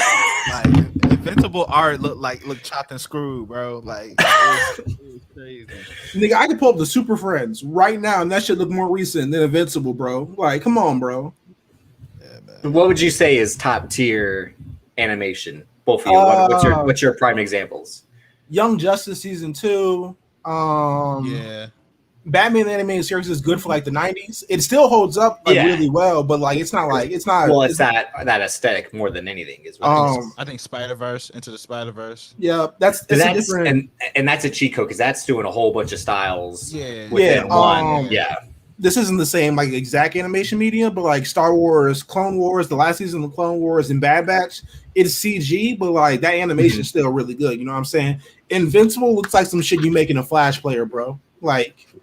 Like Newgrounds, G. Like that shit look like me and you made that shit in like a art class, bro. Like, come on, bro. Yeah, but the thing is, I get it because the comic book is very similar to the way it's drawn on the show. You know what I mean? But I don't think it translates well on TV like it does in the comic book, like as reading it wise. You know, I was gonna say from what I know about it is that like it's like as much as like Zack Snyder wants to bring comic book panels to life. Mm-hmm. With like Watchmen, BVS, Justice League, etc. This is a classic. This is a classic right here. Tell me that don't look the same, bro. Tell me. It doesn't look the same. That's season 1, episode 1. X is like, get the fuck out of here. Gee, come on, bro. They look the exact same, bro. That's a classic. But yeah, I think like what Van just said, like they were like, do this on the TV, and they're like, all right, you got 3 weeks before you go on air. Yeah, like make it happen. Like I don't know if it works that way. Invincible looked like they gave the whole budget to the voice acting cast, and it was like, damn, we still got to do the animation, don't we? That was my thing when everyone's complaining about it. I'm like, well, if you look who they got to be on the show, that's why the animation's like secondary. They're like, people don't care as long as they're hearing voices they know. I mean, that like Walton Goggins and fucking. I don't think they knew the show would be as popular as it is or be as successful. So, like, I imagine they're going to up the budget for the second season. But, like, bro, it's hard to watch at some points. Like, it's really hard to watch. Do you think it's because it's almost an hour-long drama? Like, if it was like 6 30-minute episodes, it wouldn't wear on you as much? Yeah, like, I didn't realize it was, like, 45 minutes until, like, the second episode. But, like, yeah, man, it's long, and like you got to stare at the animation because it looks like the whole animation budget went to like the Omni-Man fights. Yeah, and then like when him talking to Amber, bro. Like remember X-Men Origins Wolverine when it leaked like all the wires and shit in it, bro? I saw that version. Yeah, greatest bootleg in the history of man. They had the plane that was legit CGI as they're flying in the air. That's what Invincible looked like, bro. Like. That's what that shit looks like, my nigga. That's insane. Yeah, That's Ryan insane. Reynolds with the wires after he goes ape shit with the swords is like still burned in my mind. I Disgusting. was like, yeah, They just had his eyes glowing and shit. They even had the lasers out, and then they have the fucking rocks going everywhere, bro. Like, oh god, what a shit show. See, that's what thankfully, fucking Disney was like, I hold 20th Century Fox in the palm of my hands. Exactly, But- man. But no, Well, I Invincible was solid though. I would say, like I said, I think I like kind of the same way with Falcon Winter Soldier. Like, I wanted more, but what I had is like suitable, and like the action is good, and it's still like you expect more from it. I think because this being animated, you can do a whole lot more. That first, I mean, the fight scene that ends the first episode is phenomenal, where he just fucking goes ape shit and like legit murders everybody. It's just like how that opening scene in Falcon Winter Soldier, where like he fights Batroc from ship to ship. You that know, was straight out. That was movie budget. That was straight out of. That's a movie. what I mean. Yeah, yeah. When him and Bucky do the handicap match against John Walker, it's like cut. Like okay, it's like this is so quick. It's like 2 minutes, this is 3 minutes. yeah. This is Arrow. This is Arrow. Like I really think they should have done like fucking the Sharon Carter scene in Madripoor, like she was fighting the shipyard. They did all that shit like in 2 shots, like total. Yeah. You know what I'm saying? They should have done the John Walker, you know what I'm saying, Bucky Sam shit like that. Because that's how a lot of action scenes are divvying into, like the Raid and whatnot, and then Creed was like that too. Banks and I always talk about how badly action is shot, or how certain directors don't know how to shoot action. Right. And director of this, Kari Skoglund or something like that, she kind of directed some stuff. Like I think she directed an episode of The Punisher and a few Walking Dead. So like the action on that is not MCU action. That's watered down action. A majority of those. I think one of the best action shots is in Creed when Michael B. Jordan is like that one long shot of the whole fight. Yeah, when he fights Leo, during it's one of the exhibition bout, Well, that's Ryan Coogler being an auteur, and being someone who kind of perfects the oneer as well. But like that's the thing that was disappointing about that show was the action. They almost kind of had a big action set piece every episode, but it was hit or miss with what you saw. Like you said, like when they fight on top of the semi trailers, it's like this doesn't really look the best. You can tell like what's CGI and what's not. And then when Sharon Carter has her time to shine, it looks better. It's really like divvying up what looked good and what didn't look good. And like Invincible, the fight where he takes on the entire group himself, and then when they fight like those aliens that come through the portals, it's like I see where you kind of like we're like, let's not spend too much money on this one, even though you have 800 aliens showing up. Right, but hopefully now they recognize like what went wrong, and the budget's gonna be up because the show is so damn successful. Absolutely. Well, it should, because it's Jeff Bezos has all the fucking money. He should just be like, just throw some fucking money at it. Like if the animation doesn't look good, just like unless that nigga's paying it's a record-setting alimony, bro. Like come on. That is true. Yeah. That's. But then on top of that, also like that nigga don't even know Invincible is on there, bro. He just got that shit. That's also. He's somewhere building an Iron Man suit in his compound. He's like, I'm going to become invincible. Like exactly, bro. But I think another thing Invincible benefits from is so much material. Like Invincible has so much material, bro. The run of the comics is so fucking long. They have so much shit to pull from. Same thing with The Walking Dead, right? Because again, Robert Kirkman is the mind behind both of them. But the thing is, look at The Walking Dead. They ran out of shit. Okay, I never got into it. I always like big sign talk about us like with Army of the Dead. I'm not really into zombies with the exception of like a few things. All right, so The Walking Dead basically ran from I think 2003 until 2019. I think they ended like 2 years ago. But I remember that when that was announced. But by season 7 or 8, they ran out. They already caught up to where the comics were. Yep. So they basically were just freestyling these last few seasons all the way to now. I mean, shit, and it's not the same topic, but the Flash TV show is the same thing. They've ran through 60 years of Flash comics. They're damn. Bro, they've made the 2020. All right, Banks, what do you got to say? Motherfuckers should have stopped 3 years ago with the Flash. They got motherfuckers straight young out here. I'm like, bro, he up here cheesing and shit, hot dogging on the goddamn screen. Motherfucker, Reverse Flash is done. Candace Payton is gone. Wifey gone. And they shouldn't end the motherfucking show then. They should have ended it at that point, bro. No more Flash. I don't want to see this motherfucker no more, man.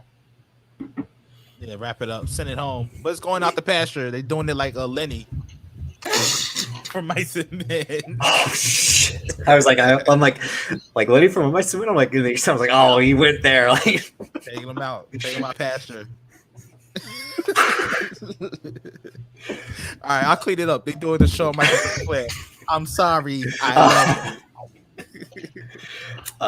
But yeah, so Invincible, I think that was the only thing. When the trailer was released, I'm like, oh, they're doing like close to an hour long animated show. I don't think that could work. I mean, because Archer is something. I mean, I kind of fell off Archer once they started doing like the different theme seasons. Mm-hmm. But that's something that's like would be a real life show, but they just animated it to be funnier. And at least that's only 23 minutes because they're like, if we did 40 minutes, like then we'd really be out of material. Like no one would want to watch this shit because it'd be like, oh, it's drawn. Right. And like we were saying, 40 minutes is a lot animated wise. Exactly, that's what I mean. If like you're saying, if you're spending it on like, you're kind of scaling back when it's just two people talking, then it's all right. But then you better deliver when it's time for the fight scenes. Exactly. Man, Bessel's got them animators in a sweatshop. G, that's a lot of shit to animate. It's a pandemic. Get back where else you gotta go. And then finally, in terms of what's come out this year, I haven't watched this yet. Jupiter's Legacy. Have any of you watched this yet? All I know is my boy Timothy Olyphant is in it. Besides that, he is. What's going on? Yeah, he is. No, he's the main dude in it. No, that's Josh Duhamel.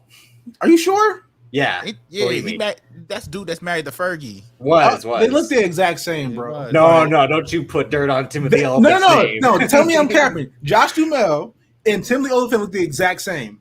They probably could be tethered. Yeah, they share a relative. They share a relative down the line. There's some blood in there. Nah, Jupiter's Legacy. I only seen Josh Duhamel is definitely poor man's Timothy Olyphant.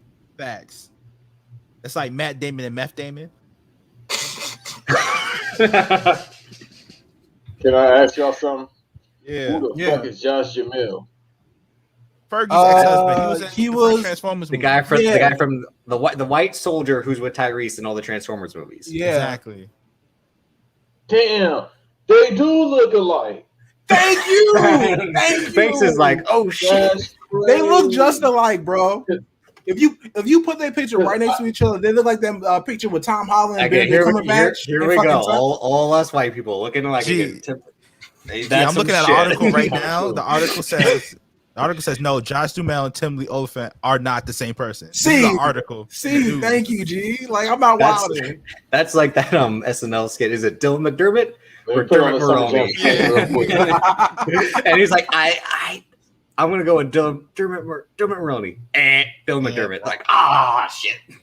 Nah, they do look alike though. But no, I was like, no, I'm like, unless Timothy Olyphant showed up at the end, I was like, no way, my guy is after being fucking Cobb Vamp in Mandalorian season 2, is he gonna go and do fucking Jupiter's Legacy again? This man said he did Hitman for the money and Live Free or Die Hard for the money. You gotta respect it. Always respect taking the bag. You know what I'm saying? But I seen a few episodes of Jupiter's Legacy. It's okay. Like it's nothing special. The trailer made me like, this looks bad. Like this is a big. And again, it's by Steven Knight, who I think like worked on Buffy, Angel, all that, then became showrunner Daredevil once Drew Goddard left. It feels like Buffy and Angel though. Like it has the same. And I never watched any of those. That's like before, and I never caught up in like the last years. Like it feels like those shows, but it's not groundbreaking. The comics suck. I'm gonna just say it. Like, that's it. Well, I mean, I was gonna say when we get to it, because it's a Mark Millar comic, and Netflix bought Millar World like 2 years ago, I think. Yeah. And again, they bought Millar World without, I think, rights to Kick-Ass, Kingsman, and and most of Millar's famous work is in the MCU or in Marvel or DC with like Civil War, Red Sun. So it's like you got the guy who's behind, genius behind these great arcs, but like his own shit is like not well known. It's kind of shaky. I definitely think they should have just try to bring Kick-Ass back. Like comic book Kick-Ass right now is amazing. Like amazing. They should have just took that instead of this shit because Jupiter Legacy is not the one. Okay. That's nasty. Hey, you're talking about the future Terry McGinnis and Timothy Chalamet, so relax. All right, man. All right, bro. Relax on my Asian king, bro. Relax on my Asian king, Terry McGinnis, bro. All right, bro. Yo, X. Filipino legend, bro. Like, come on, man. McGinnis, it's an Irishman's name. Come on. So, nigga, my last name is Smith. You don't see no fucking white on me. Plus, that wasn't even his real daddy. Exactly. That is, yeah. Daddy was the bat. Ain't that some shit finding out your dad is Batman, and the whole time he never could have told you that, like, secretly your fake dad died. You know, this is your adventures of the last, it's fucked up because the fake dad put in the work to make the nigga. Exactly. You know what I'm saying? Yeah. They shot your mom with Bruce Wayne love juice while you was in there and changed your whole DNA. That's crazy. As again, the Kevin Smith Superman Returns, like, when did I sleep with Bruce Wayne? Exactly. Never. It's funny because I'd be more mad that I was broke my whole life and I could have been living with Bruce Wayne. Honestly, the way they said it in the show, because Amanda Waller was like, "Yeah, Bruce is leaving his DNA all over town." Niggas was like, "What? Like, bro, this is a kid show." That's a dark ass. Batman Beyond is very dark. That's true, but it's that cap though. This nigga Bruce had a whole ass kid with Talia. Right. She could have pulled up. The bitch done died about 200 times. She could have pulled up with the kid. Hey, truth be told, you got a points were made. Yeah, like he would have been like, he's your son. Prove it. He murders everybody. Like, all right, fair enough. Like, it is crazy. But then he tells him not to. It's like, bro, Damian, because he could do the same thing but chooses not to. Again, like, if Batman just killed people, it'd be a whole lot easier. Nigga, if Batman just killed people, there would be no more superheroes left. That's what I mean. Yeah, but like if this man killed Joe, it'd be like, oh, like, well, she never got paralyzed, or like this never happened, like Jason Todd. Right? It's like, all right. To be like, hold up. To be honest, you know what I'm saying? If Batman killed people, Jason Todd probably still would have died, bro. I'm gonna be 100% real with you. Yeah, he just would have joined like. You think he would instead of what I mean, becoming a Jason Todd does the. Yeah, exactly. Jason Todd, no real shit. Jason Todd, even if Jason Todd never became Robin Rowe, that nigga would be good. But Bruce Wayne would be Triple H, and then Ric Flair would be Alfred. Like, wow. Like, all right, and then Jason Todd is Orton. Yo, no, because Randy Orton would be Dick Grayson. Oh yeah.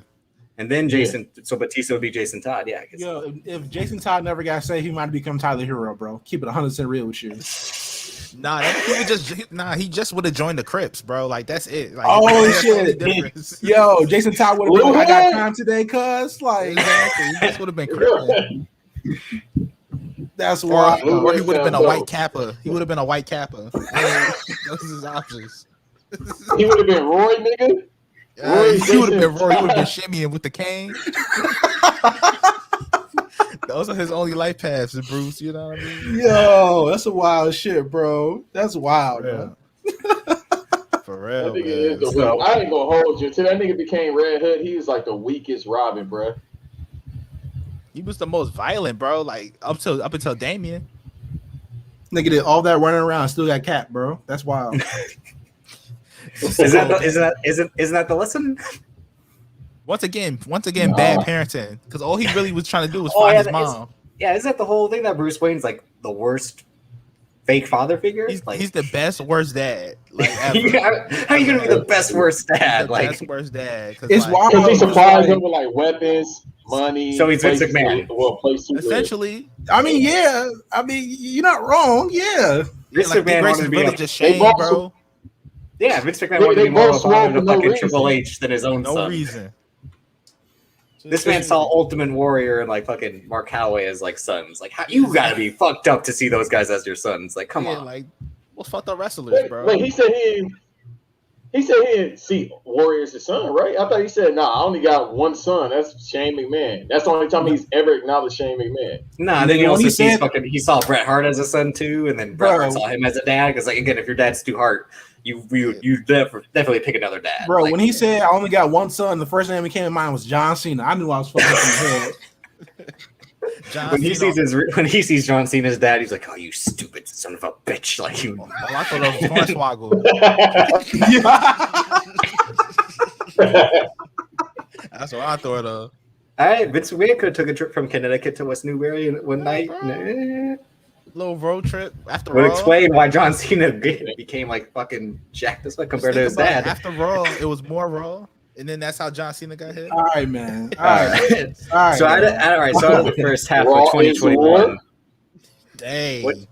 what's been your favorite out of those 5? WandaVision, Snyder Cut. Oh, Snyder. I skipped over Snyder Cut because we've talked about before. Next would go another 3.5 hours about about the woman sniffing the sweater in one of the most dumbest scenes of all time after Jason Willis swims off. She was too horny. Some nasty shit, bro. Too horny.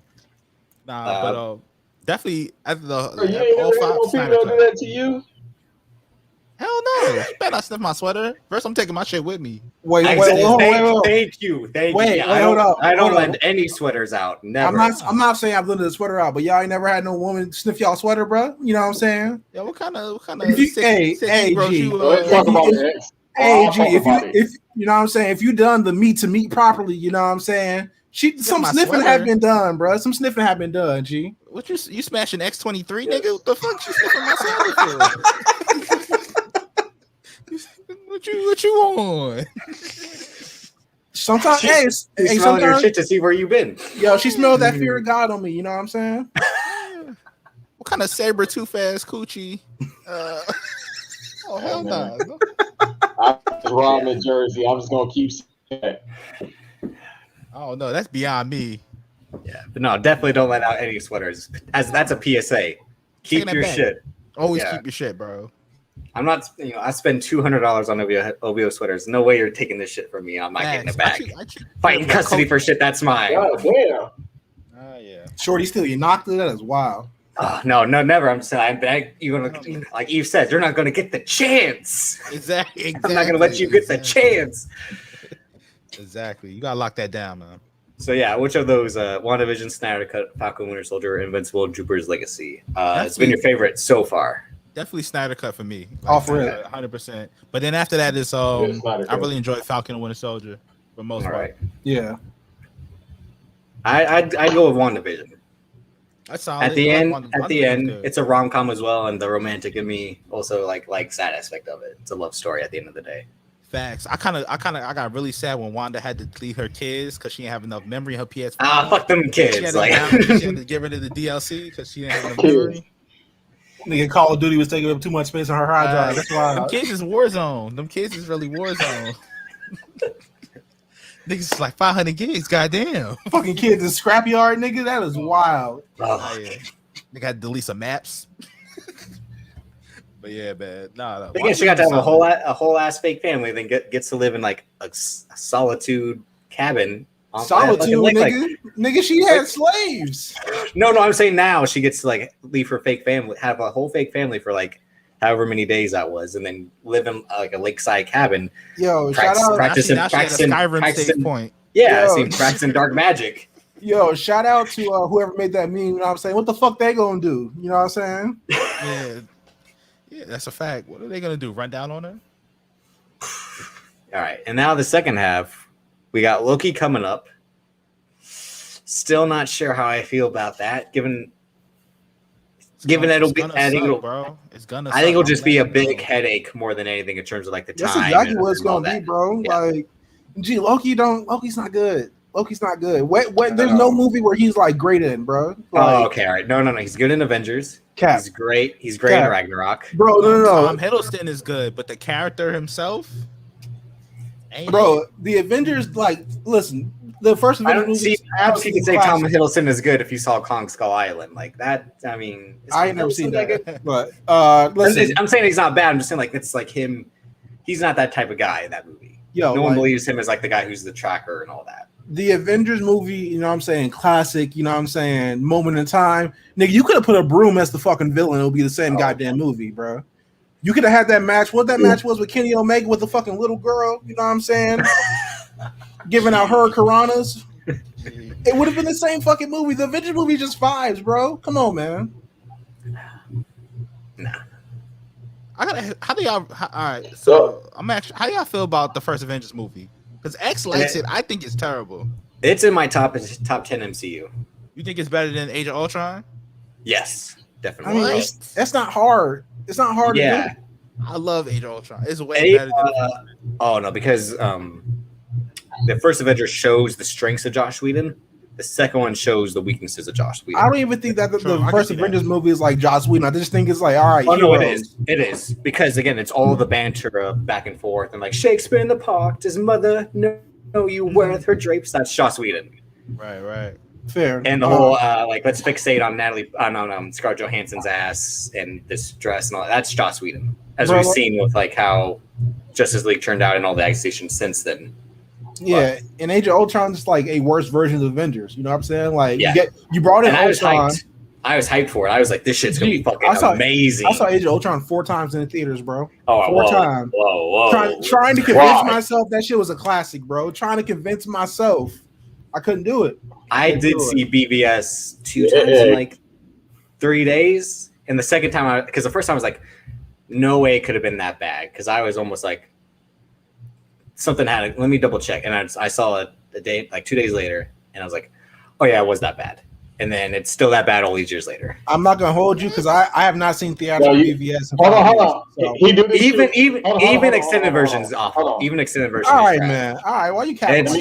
No. Let me get on Skip Bayless real quick. We need he always do this shit when it comes to Batman versus Superman. Oh, God. The floor is yours. Like, bro, stop. The cat. Oh, the cat, bro. You keep lying about Batman vs Superman. That shit is a classic, bro. Stop. Classic. No, it's not. Ben Affleck is the best Batman. He's the best Batman. But he's the only good thing in that movie. Cap. Superman is great. Henry Cavill is fire, bro. I like Henry Cavill, but in the movie, he's just like, yeah, because everybody telling him he ain't shit. What the fuck you mean?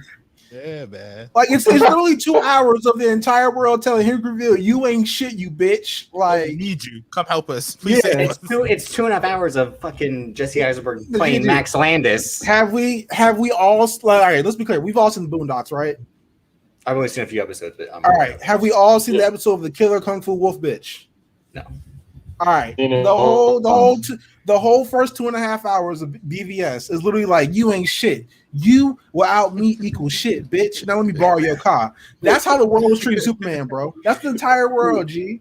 Facts. Like, come on, bro. And that's the reason I don't like it, because like, hey, this guy saved them from the alien invasion, and they're still like, but what does he stand for? And all it's like, I don't like this man saved the fucking world. Then Bruce Wayne's like, because Ben Affleck's showing out, he's like, this. For 1 second, he could be our enemy. He's like, I am. Nigga, he saw him level his office building. G, it's a fucking Wayne financial building. This motherfucker just signs checks, bro. Like, no, I'm not giving that movie credit for him being holding a girl going like no. He realized how dangerous he could be, bro. So he's like, I got to take this nigga down. Nigga level the building and went straight into orbit after, bro. It wasn't just him; it was Michael Shayden on all the coke on all the space. Well, so you're saying there's more of them? That's how I looked at it.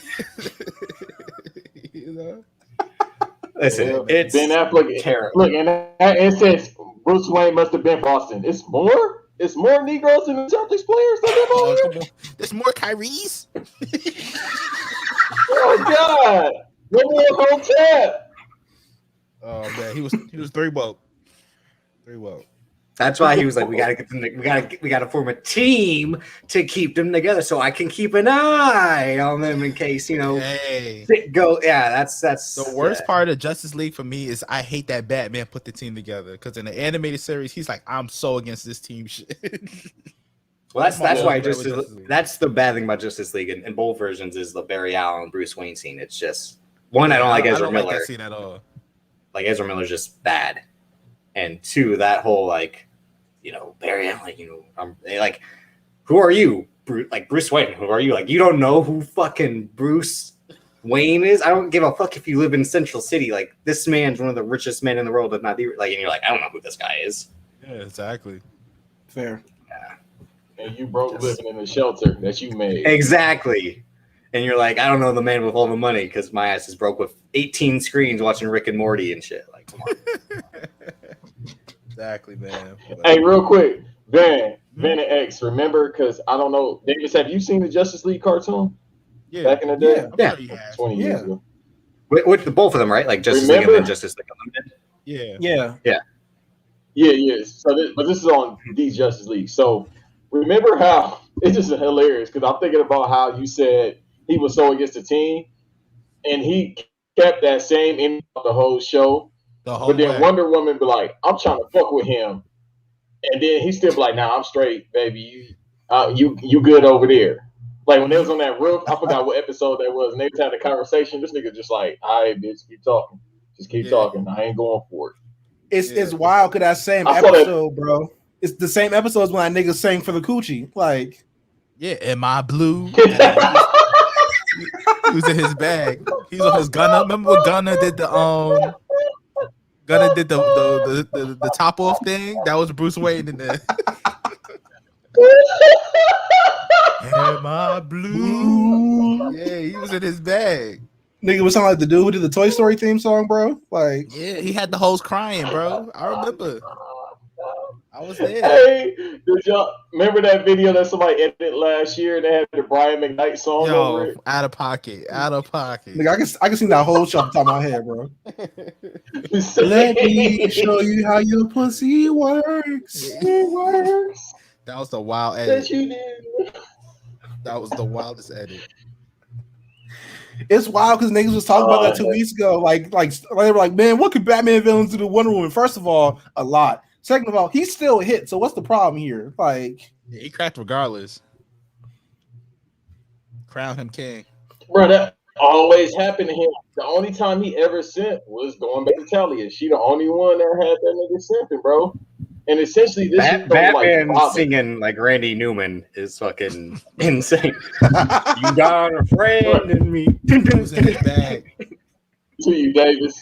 I'm gonna send it to you, bro. If you never seen it, that shit is hilarious. But yeah, Loki. I mean, I think it'll be fun, but I think it'll also be a headache. I think it'll be fun like as a TV show, but then as like an MCU piece of the MCU, I think it'll be a headache. Yeah, I'm dreading the dialogue about the timelines and what's going on. That's already like. Bro, they're gonna have Owen Wilson just gonna be there for memes, bro. Like keep it 100% real. Yes, 100. Again, like there's that the dialogue they have together. It's like, Loki, I've seen your history. You betrayed everyone you've ever met. So it's like that's good, but like that's all that's gonna be from those two together. Yeah, and then on top of that, you have it's coming on Wednesdays. That's already like a fuck up. Mid is on the way. Mid is on the way on Wednesdays. Yeah. Come on. Yeah, niggas don't want that tweet storm. Yep. They don't want that weekend tweeting of everybody like, this is shit. Mm-hmm. You know. I already saw that as a sign of weakness of like, they don't either they don't believe in it or something. They're well, the motherfuckers that's my fault to cut you all day. So no. The motherfuckers that sit in they Dave Meltzer type room with the papers laying around with the Fritos and the Mountain Dew, they gonna be pissed off. Oh, they gonna be livid, bro. They gonna this shit stupid. I can already hear the crying, bro. Oh yeah, I already hear the tears, bro. First, Britt Baker wins the AEW championship. Now this. Hey, I got 40 on Britt Baker. Shout out to him. I was just saying, Britt Baker is gonna win. Like, why are you saying that? Like, that's not the most obvious thing in the world.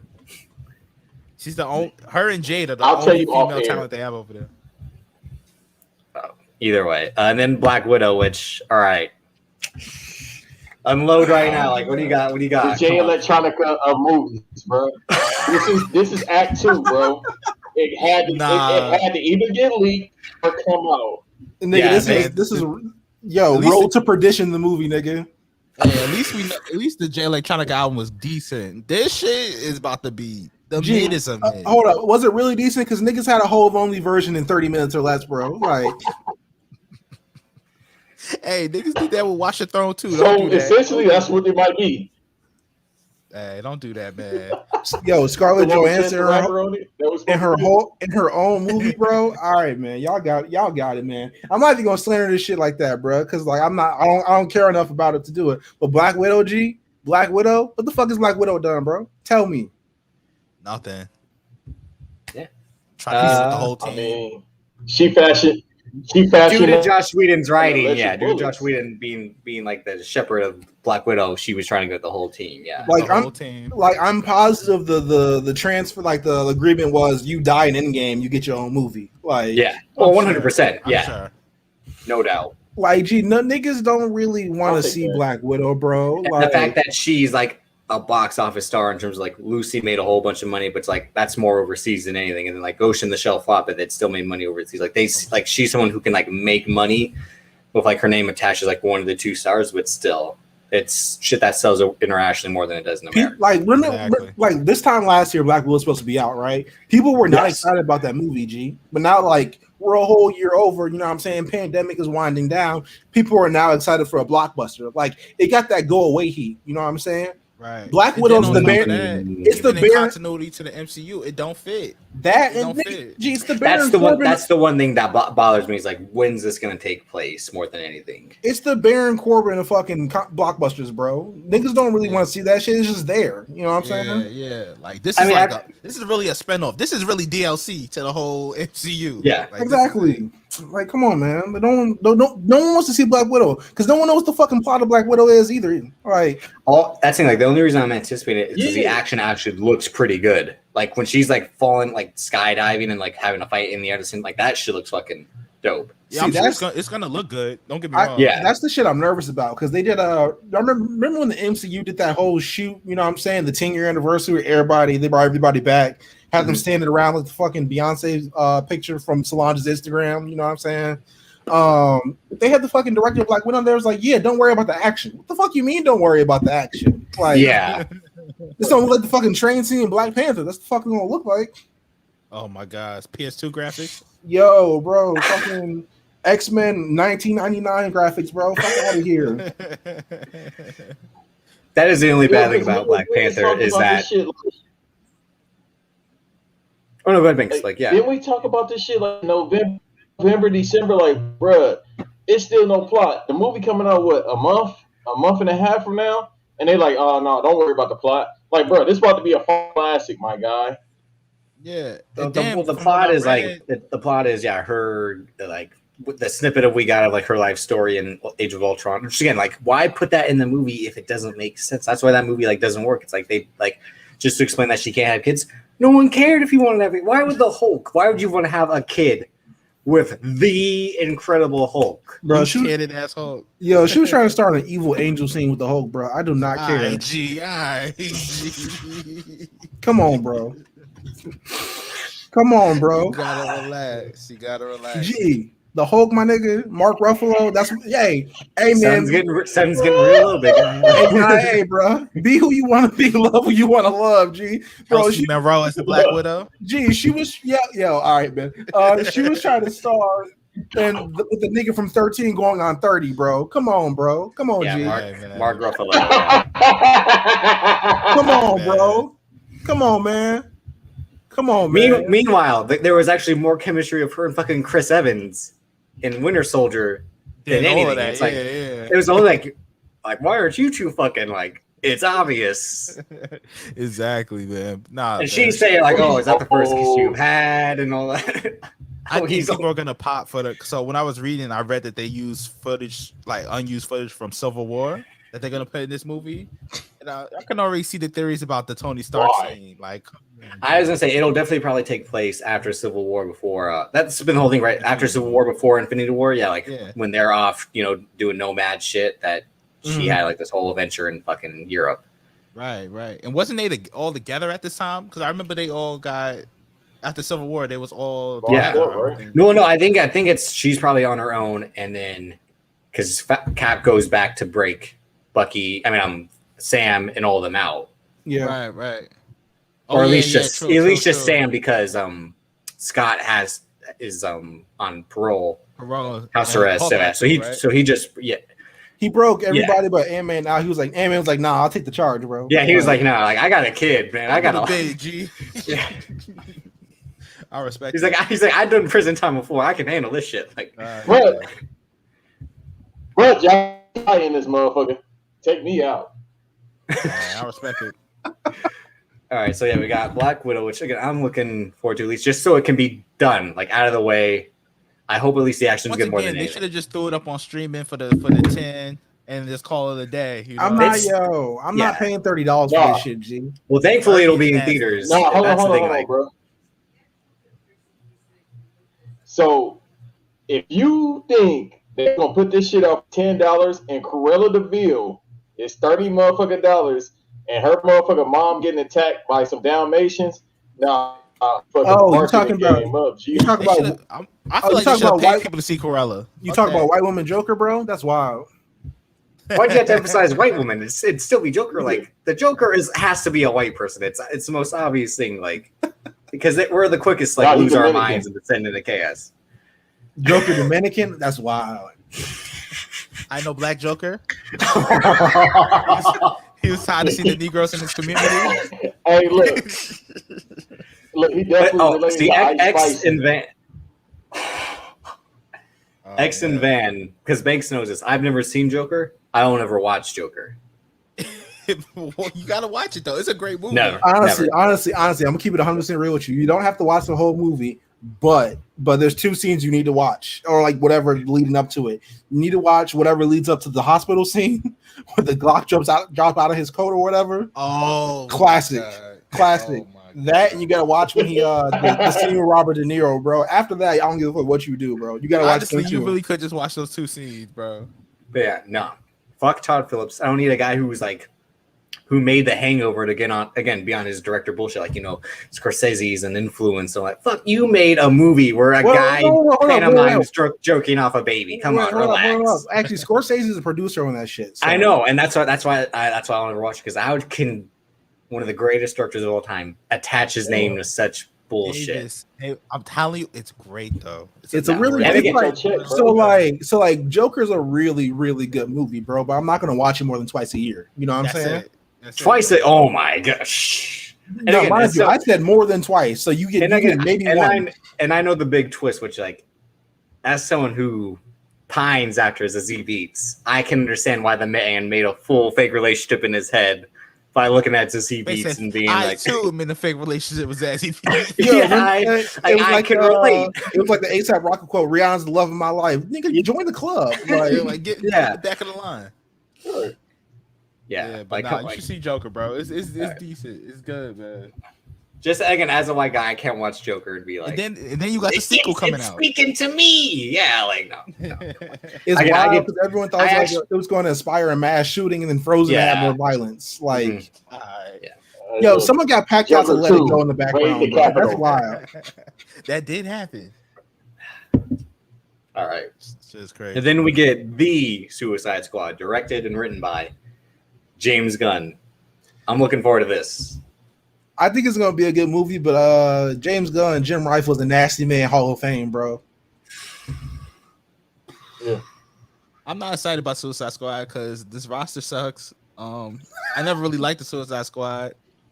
I want to see Cena, you know what I mean, but I don't know, man. I like Starro. I think Starro's a funny villain to do, like just an alien that can fucking take over your body and shit like that. All that kind of weird shit I'm here for. But like, I'm good, man. I'm good. This might be an HBO Max special. Yeah, I think I'll definitely just see this in HBO Max instead of going to the theater to see it. Yeah. Given that I'll have both the options, so it's like same thing with Black Widow, but like I'm not paying $30 for a movie I can go see for $10. Exactly. So, but again, John Cena looks great in the trailer. Yo, I'm watching purely for, you know what I'm saying, to get them tweets off. You know what I'm saying? I bet the rest of I'm someone who actually likes Guardians of the Galaxy Volume 2. What? Huh? Yeah. How? Yeah, we talked about this before. I don't know what's one, I like Kurt Russell. Kurt Russell's a legend. Yeah, true. All right, continue. You know what I'm saying? Second of all, it's a great opening scene, the whole set piece that we don't really get to see because Baby Groot's dancing. And Baby Groot, great. The whole I'm Mary Poppins, y'all, great. It still does the will they, won't they with Gamora and Star-Lord. Again, as a romantic, like you want to see the two people get together and all that. Okay, I get that, but what about everything else, brother? Like, you know. But again, when Yondu actually like gets away with like a mass murder on the ship, again, this is supposed to be like a movie that kids can see, and he's just murking people with the arrow. Like, great. I think it's good.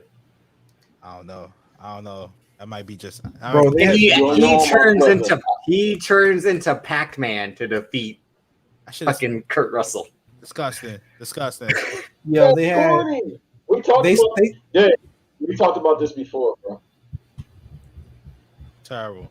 This is terrible, G. Bro, they found a way to make the racist Asian trope in space, bro. Come on, man.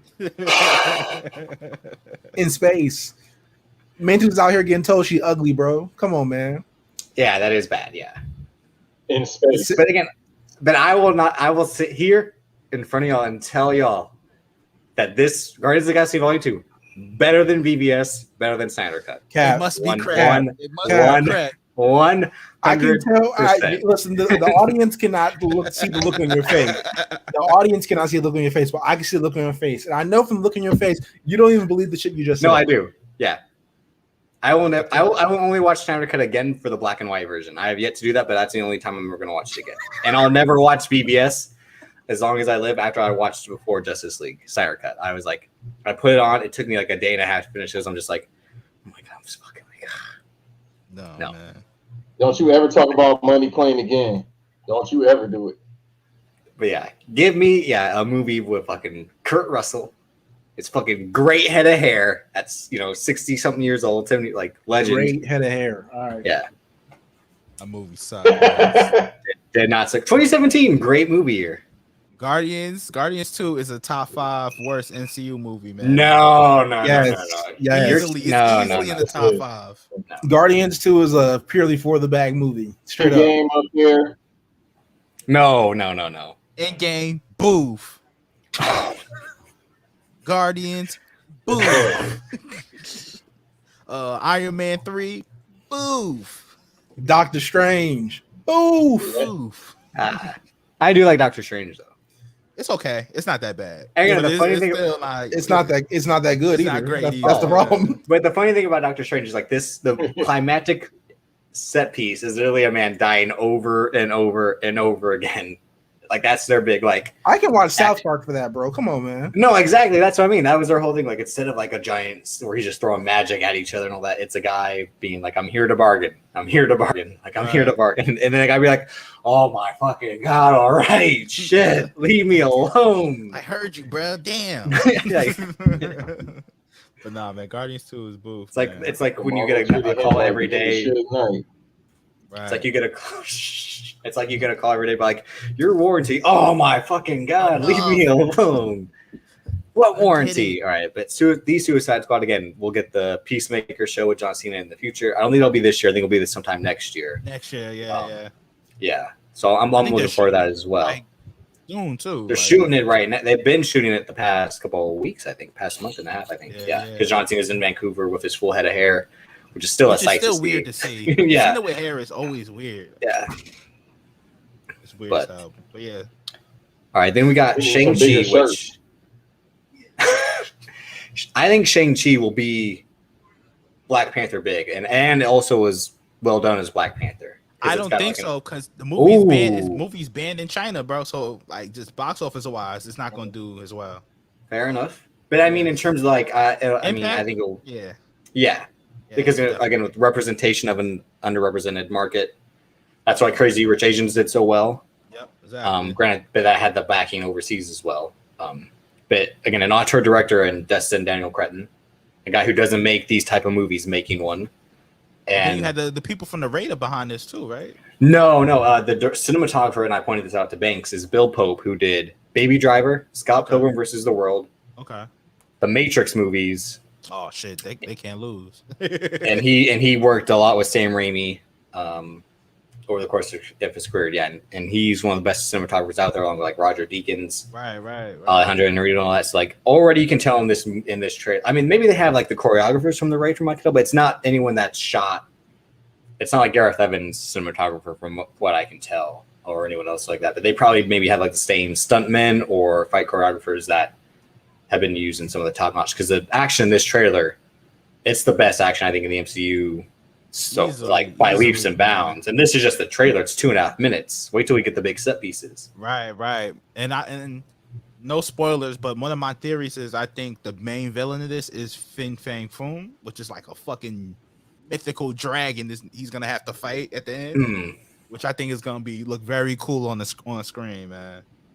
And that's the thing too. Again, this is like a not well-known comic, so that's why I think it'll also be so big. Is that it'll introduce this whole backstory to a character that's not really known. Again, due to its problematicness. Yeah. During like its inception and all that, like that's why Fu Manchu is not Fu Manchu. He's the Mandarin. Yeah. Which and at least that they're finally doing the Mandarin correct. Yeah, that's what not I'm saying. That also, Ben King's not that. That's I hate Iron Man 3 because of that whole twist. That's why I hate I never go back to Iron Man. That's when the movie goes 3. to shits for me because like if Ben Kingsley's the Mandarin throughout, it's a great movie. Even it's so because that's again they let Shane Black make an Iron Man movie, and as much as I like Shane Black, like I didn't want to see Iron Man do Kiss Kiss Bang Bang. And I love Kiss Kiss Bang Bang, but like I don't want to see Iron Man do that. Yeah.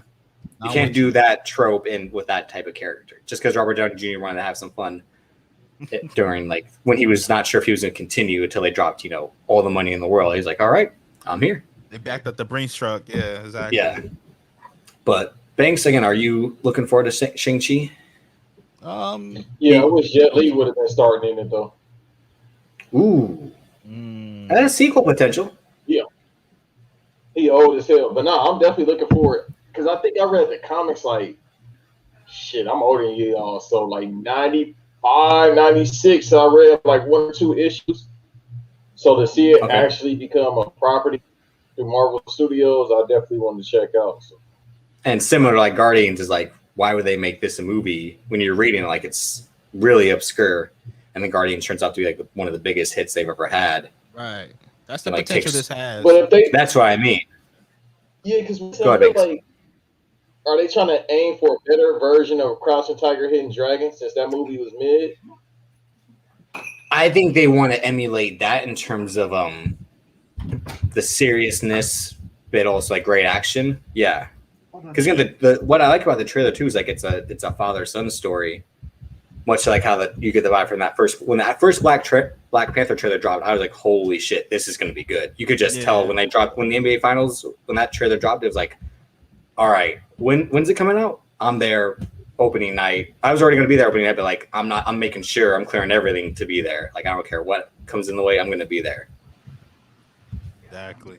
And the whole thing of that was like, yeah, like can like a good man be king and all that, and what we knew from Civil War going, and we already had the snippet of what T'Challa to do. So there's like it's a full version of that. So with Shang-Chi, we haven't really seen much from this trailer, but like I'm looking forward to it. It gave me that like the Black Panther vibes from the trailer, and you shaky on it?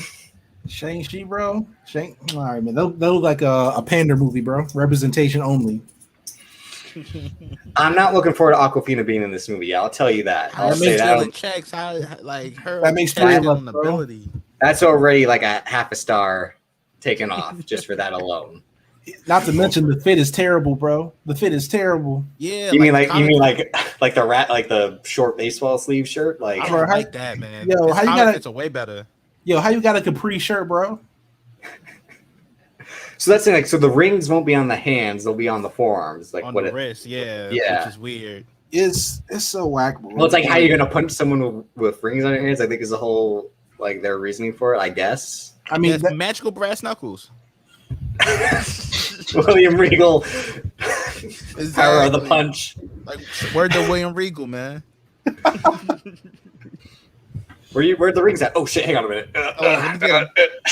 Like I don't think Shang-Chi will be bad. I just don't think it will be good either. It's gonna be like it's gonna be a very blockbuster movie. You know what I'm saying? You're there purely for the popcorn. Well, when you guys come back for the and it's coming out September as well. Yeah, they don't really want to see no movie in September, bro. Niggas going back to school. Do I look like I'm in school? Of course I'm going to see fucking Shang-Chi. Like I'm just saying, niggas going back to school, bro. They don't but Shang-Chi. All right, man, whatever. Like you got an Iron Man villain starting that shit, bro. They don't like care. Yeah, because it's true. The Mandarin isn't even in the Shang-Chi comics, which is hilarious. Well, that's the thing. And well, I know from the comics before that Hank Pym created Ultron. It was smarter to have Tony Stark create him. That made a shit ton more sense in the movie landscape again. But they already do like the retconning or like amalgamation of like this person did this and that and etc. It kind of streamlined it for fans. I feel like it's like they like they pick and choose what they want to bring from the comic canon and alter it to their movie landscape, which sometimes works, sometimes doesn't. Mm-hmm. But I mean, I'm looking forward to it. Again, like so, you guys come back at close to the end of 2021, and we do the second half review. We'll see where we stand on Shang-Chi. In the block once a few of these come out. I'm sorry. Oh, definitely on Eternals, bro. You know what I'm saying? That's what I mean. So that's next up, Eternals. The first trailer dropped recently.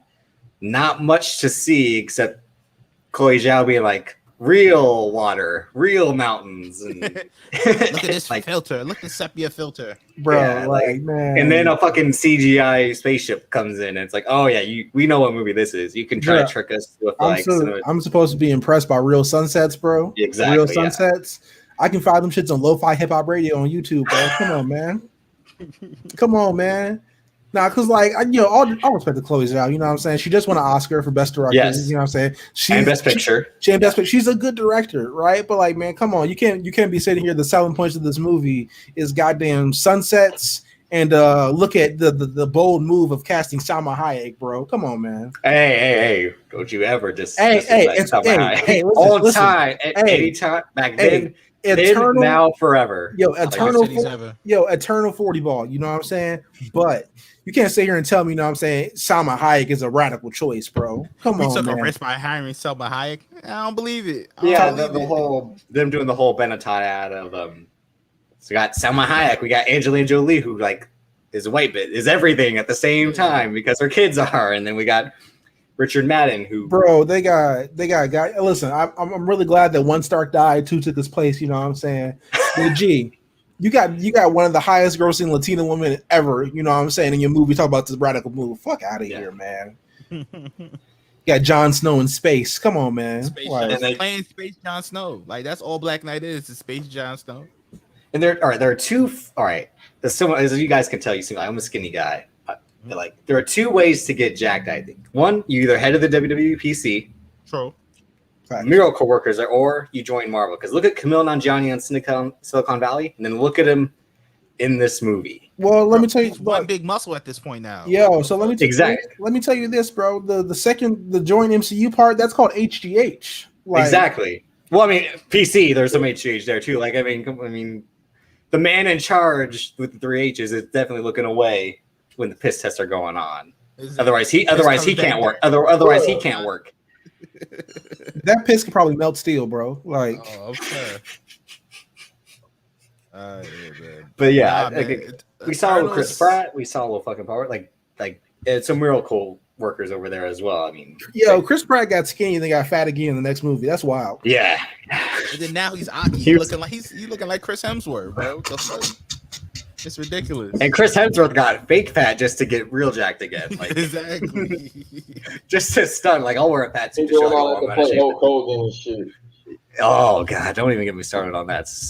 Fuck Todd Phillips with that bullshit. I'm like, how you gonna make a movie about Hulk Hogan before WWF? That doesn't make any fucking sense. Yeah. No one cares about AWA Hulk Hogan or Hulk Hogan in Japan trying to be a shooter.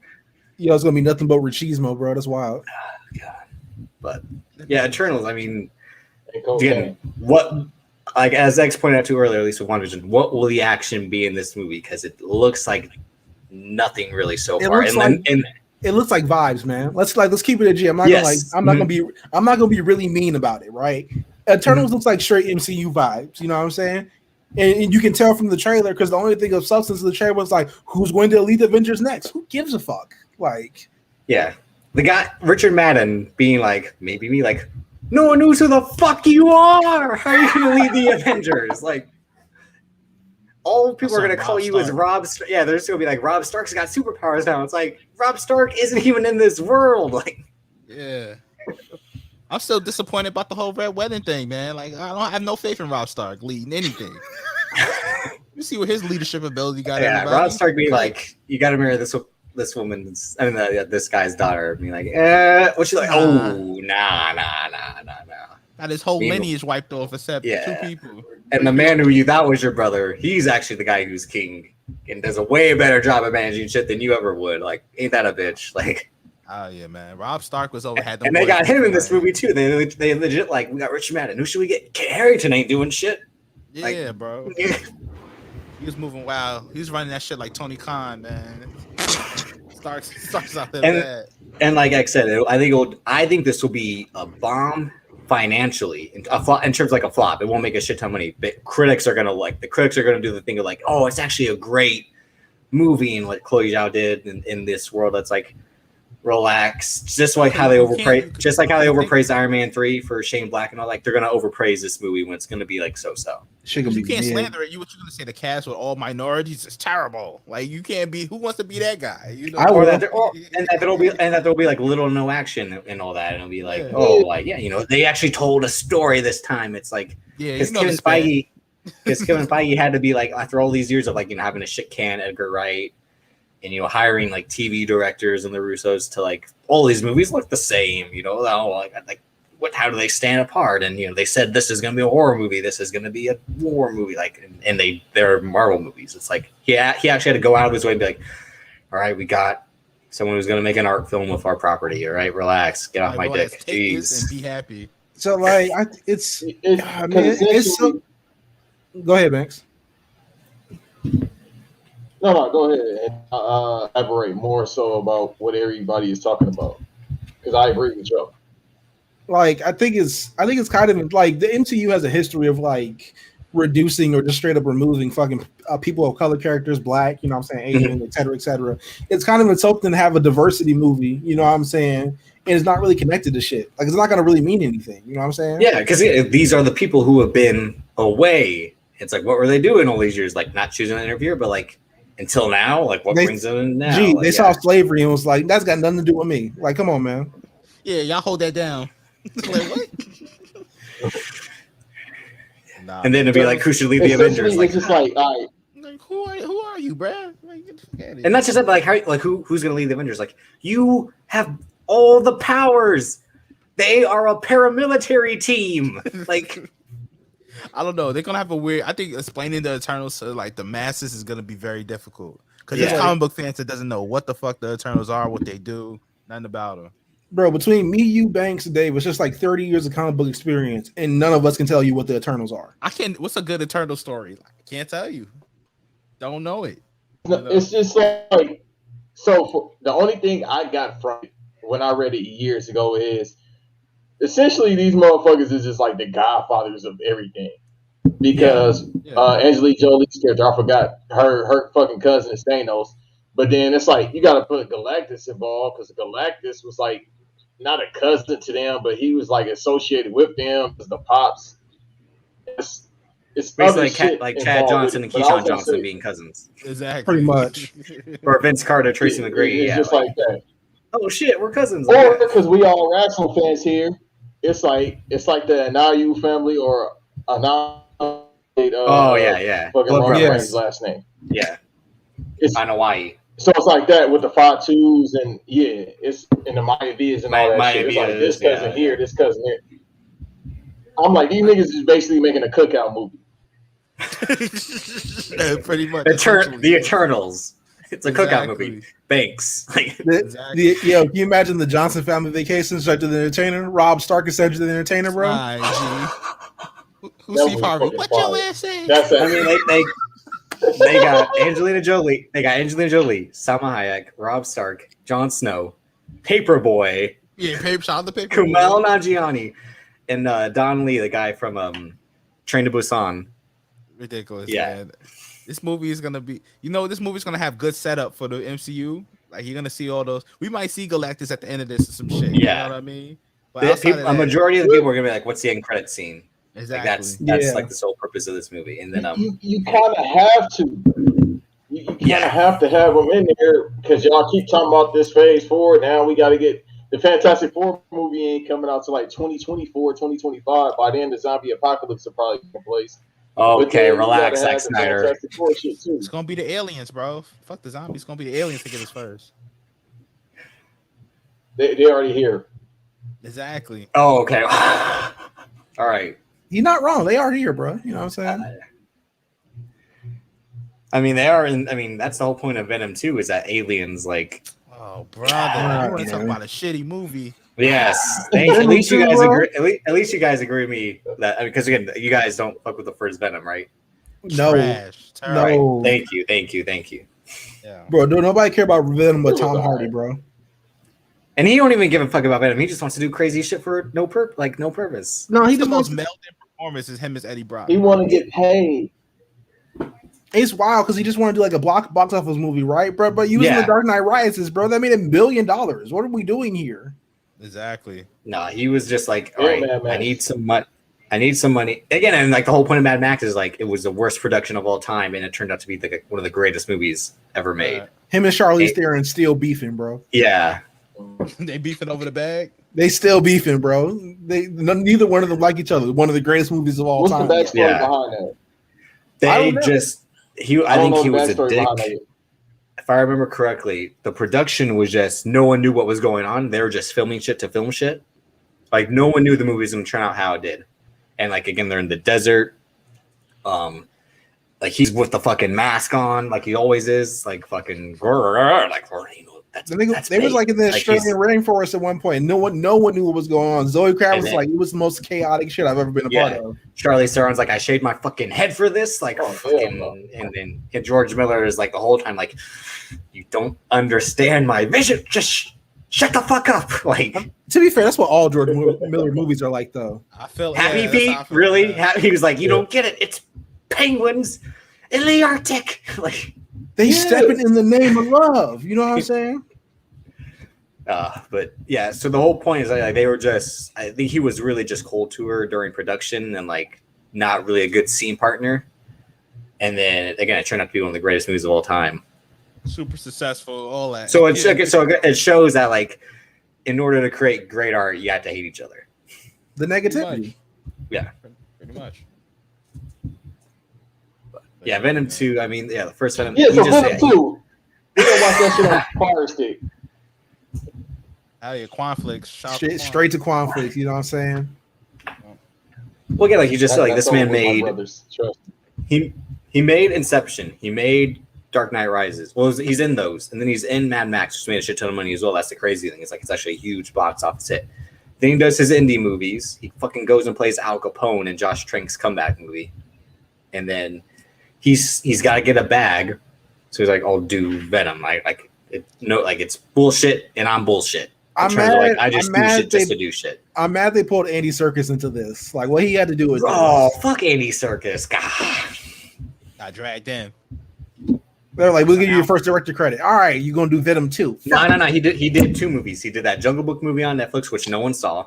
No one saw that one. And then he did a movie with Andrew Garfield and Claire Foy, I believe, that no one saw as well. Just to show that he could direct a movie. If a bear shits in the woods, does it happen? Like, if nobody heard it? Like, but no, like he's directed movies. It's just like no one gives a fuck. But like, yo, because he's Andy Serkis. He's the motherfucker who gets in the green suit and just goes like, see, like Caesar. That's he gonna be Alfred too, which is wild. I keep forgetting he's gonna be Alfred in the Batman. Yeah. Me and Banks talked about that last week. Talk about a movie that won't have a sequel. The Batman? Yeah, Robert Pattinson's gonna be gone, out. They're gonna reboot that shit again. They just signed like a 10-album deal with those some shit like with Warner Brothers, with the studio. Me and Banks said this off that he's like taking me out of Batman. I'll do other movies for you guys, and they're like, bet. That's what's gonna happen. I don't think so, man. I think I think that's why we get the animated series, though. Exactly. Yo, Warner Brothers does a lot of things wrong, right? The thing they ain't never fucked up is the Batman, bro. Really? So Joel Schumacher? Niggas still like that movie, don't they?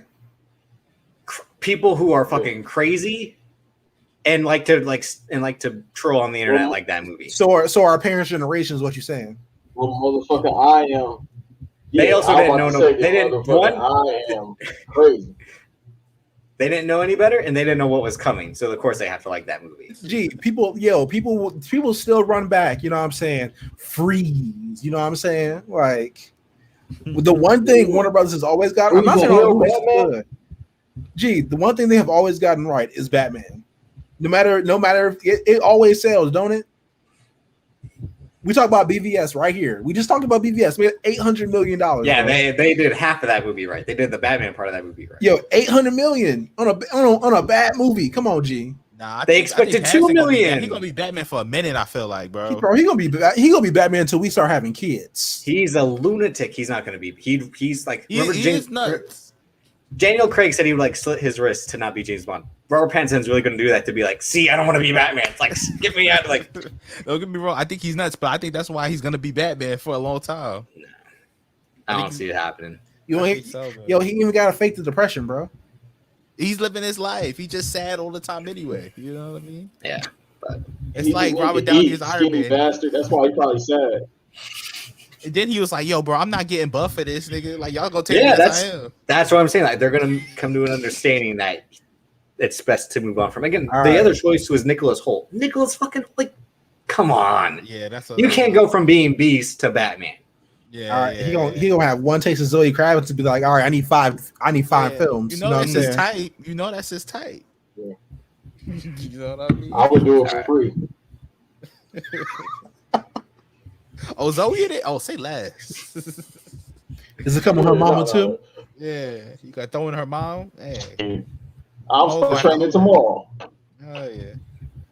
Well, yeah. So not gonna spend too much more time on Venom 2, but Venom 2, Morbius, and now Aaron Taylor Johnson as Kraven. So they are sticking with this other characters in the Spider-Man universe having films. Like this is why they need to take this away from Sony, like they did with Fox. It's all right. These are gonna flop, son. Venom didn't flop. That's why they're making the second. That's Venom, though. That's why we're here. Yo, G, that's Venom. Don't nobody give a fuck about Michael Morbius. But even this Venom, I feel like it's gonna flop, bro. It's not gonna do, especially since they already said Spider-Man has no part in this. Like, no, they're gonna shoehorn that shit in at the last. It could be like, nah, bro. Spider-Man's in it. Remember in the lead up to Venom, everyone was like, yeah, he's gonna have the spider symbol by the end of the movie. That don't make no fucking sense. Like, yeah. I think we're No Way. We're gonna talk about No Way Home eventually, but like, that's next. That's next up. Yeah, with No Way Home, that's how they're gonna connect Spider-Man to the fucking Sony shit. But like, until you put Spider-Man, no one's gonna fucking care about this shit, bro. Pretty much. Yeah, Banks is. This is when one of your whole like things, Banks, is the Spider-Man universe movie coming together. Like, again, Andrew Garfield said he won't be in it. Now Emma Stone has come out, said she won't be in it. Banks is like, all right, everyone's in it. They got fucking everyone together to be in it. That's mega cap. I can't tell y'all the source, but I got sources saying Emma Stone's in that shit, bro. That's cap. Ooh. And your source is Emma Stone. Bring her out. New shit. Like we knew from that tweet, man. Yeah. Hell yeah, he got his own work in it. Hey, I just met the Spider-Man nigga. He rude as hell. This nigga rude as hell. I felt him on that. Felt that in my spirit. Oh, yeah, nah, man. Because the thing is, now he about to be double stressed out. My son Peter, he got to choose between, whatever version. He got to choose between her and Zendaya. I don't know about you. I'm going with Zendaya off the bat. And no one in hell is picking Kirsten Dunst. I'd rather cut my eyes out of my head than pick Kirsten Dunst. Like, that's why I never go back and watch those movies. Like, I can't stand her. Mary Jane is the most unbelievable one, bro. That's real X-Pac heat.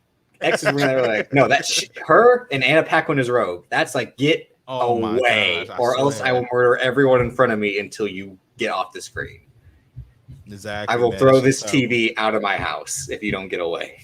Yeah, that shit that ain't it, man. But I think, like, once again, like, every time Sony gets to this point in the Spider-Man franchise, they're doing too much. Every single time, bro. Much. Yeah.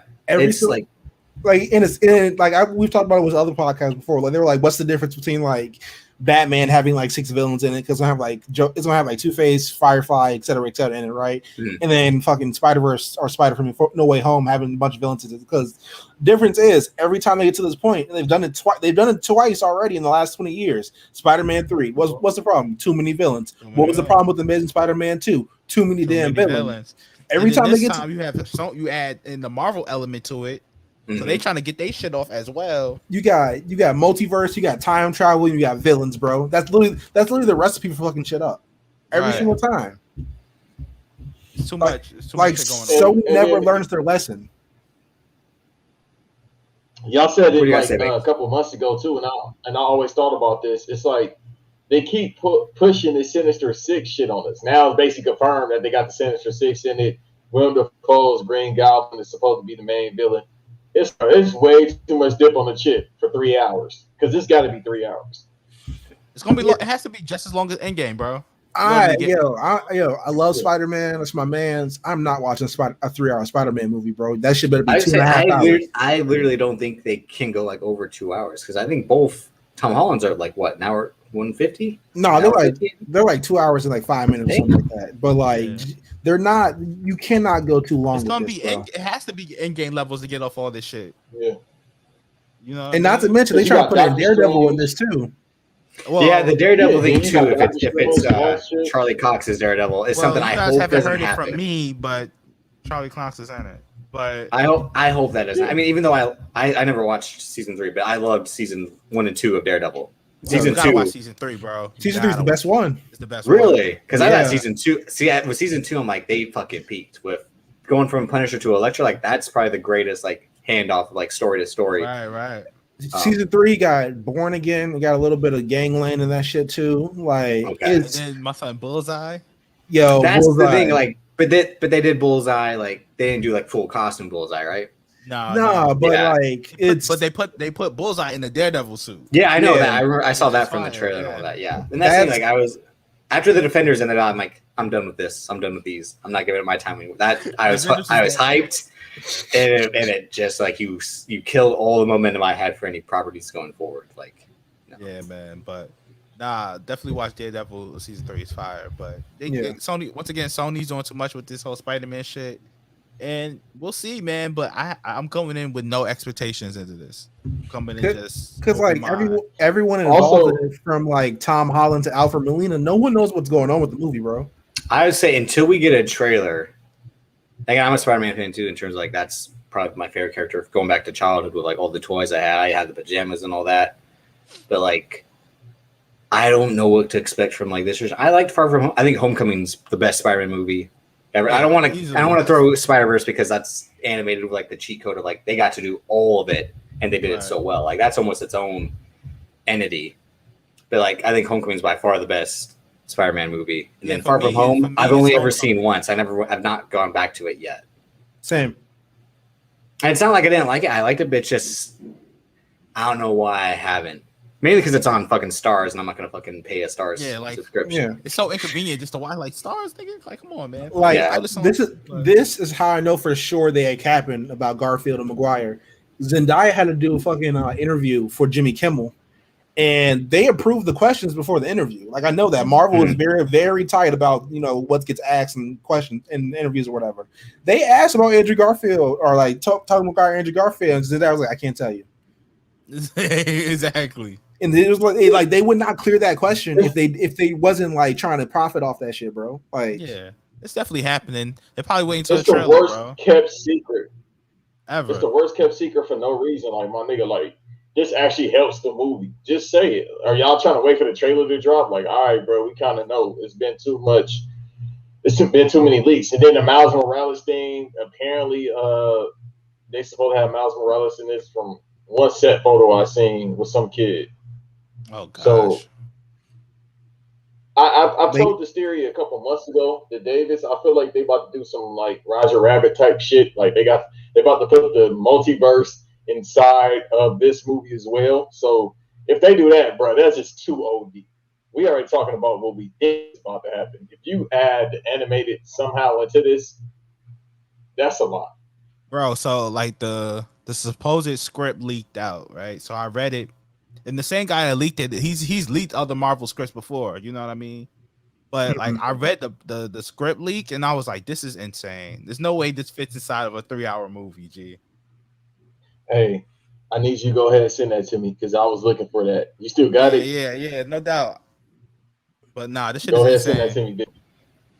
Yeah, I'm gonna send that to you, but it's insane. No way that all Oh this shit shit! just Let me edit this out before Marvel. Well, plus it's and I'll say this to be.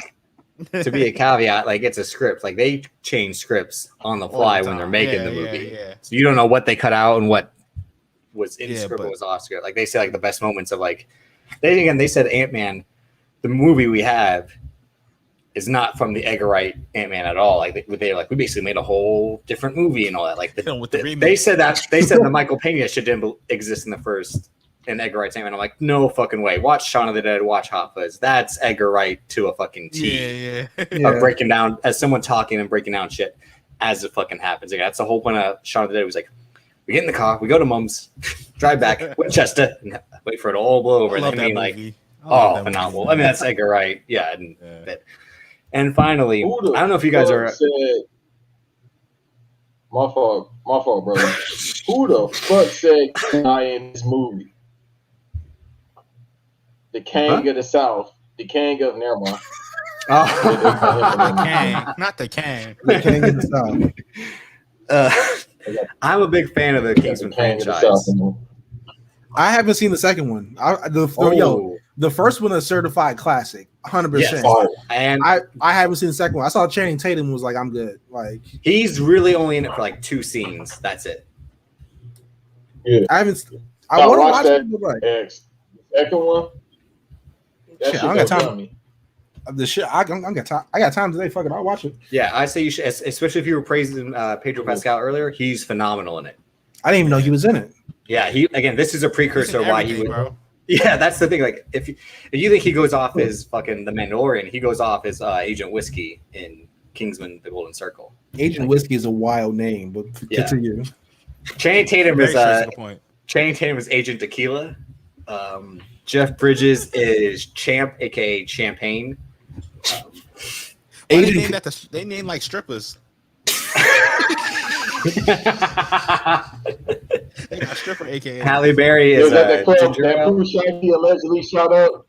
Yeah, allegedly. All right, man. All right, Okay, man. whoa, wait, all right, wait a fucking bit. No, again, this movie was supposed to come out last year.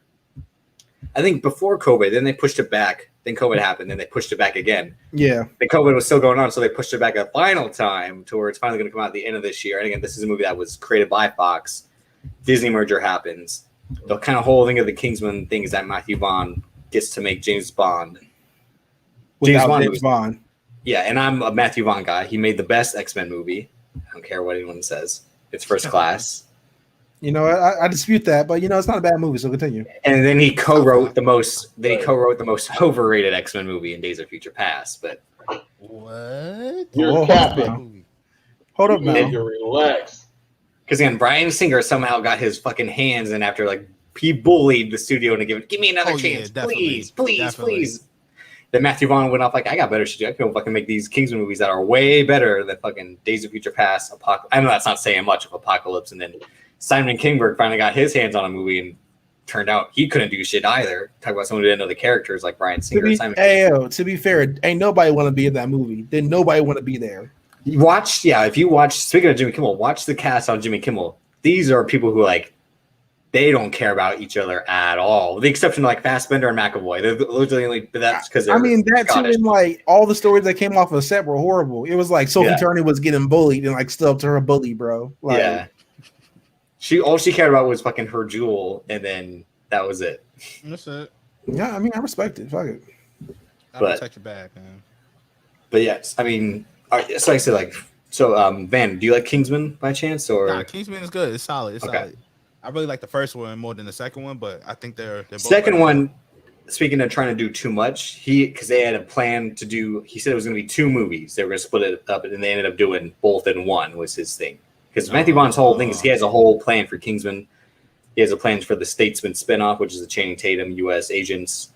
Yeah. And that was supposed to be, I think, a movie. Now they said a TV show, but who knows if he'll get to do that given Disney and Fox, unless it was something that's going to be on like Hulu or FX. I can see that happening too. I think that would be a smart decision because on Hulu /FX they do kind of like the darker stuff that Fox was trying to do, like the Devs, Mayans, all the Snowfall, etc., all the shit. The killer like, shit. Yeah, all the TV MA shit. So like Kingsman's definitely in that, while also being like the campy James Bond, Sean Connery, Roger Moore, like campness of like, dirty jokes and this and all that. But I'm a big fan of it. It has the best, comic book action sequences, and they're largely shot by like Ben Davis. I think second comes James Wan's Aquaman, probably is second, with like the action scenes in that movie are fucking phenomenal of how they're shot. Great CGI in that movie. Yeah, and that's the thing, like it's the blends. This what you see in like practical action with CGI action of like a camera that's there but not really there, or following the action course of it. This is the kind of like the origin story because it's again a Mark Millar comic, Kingsman.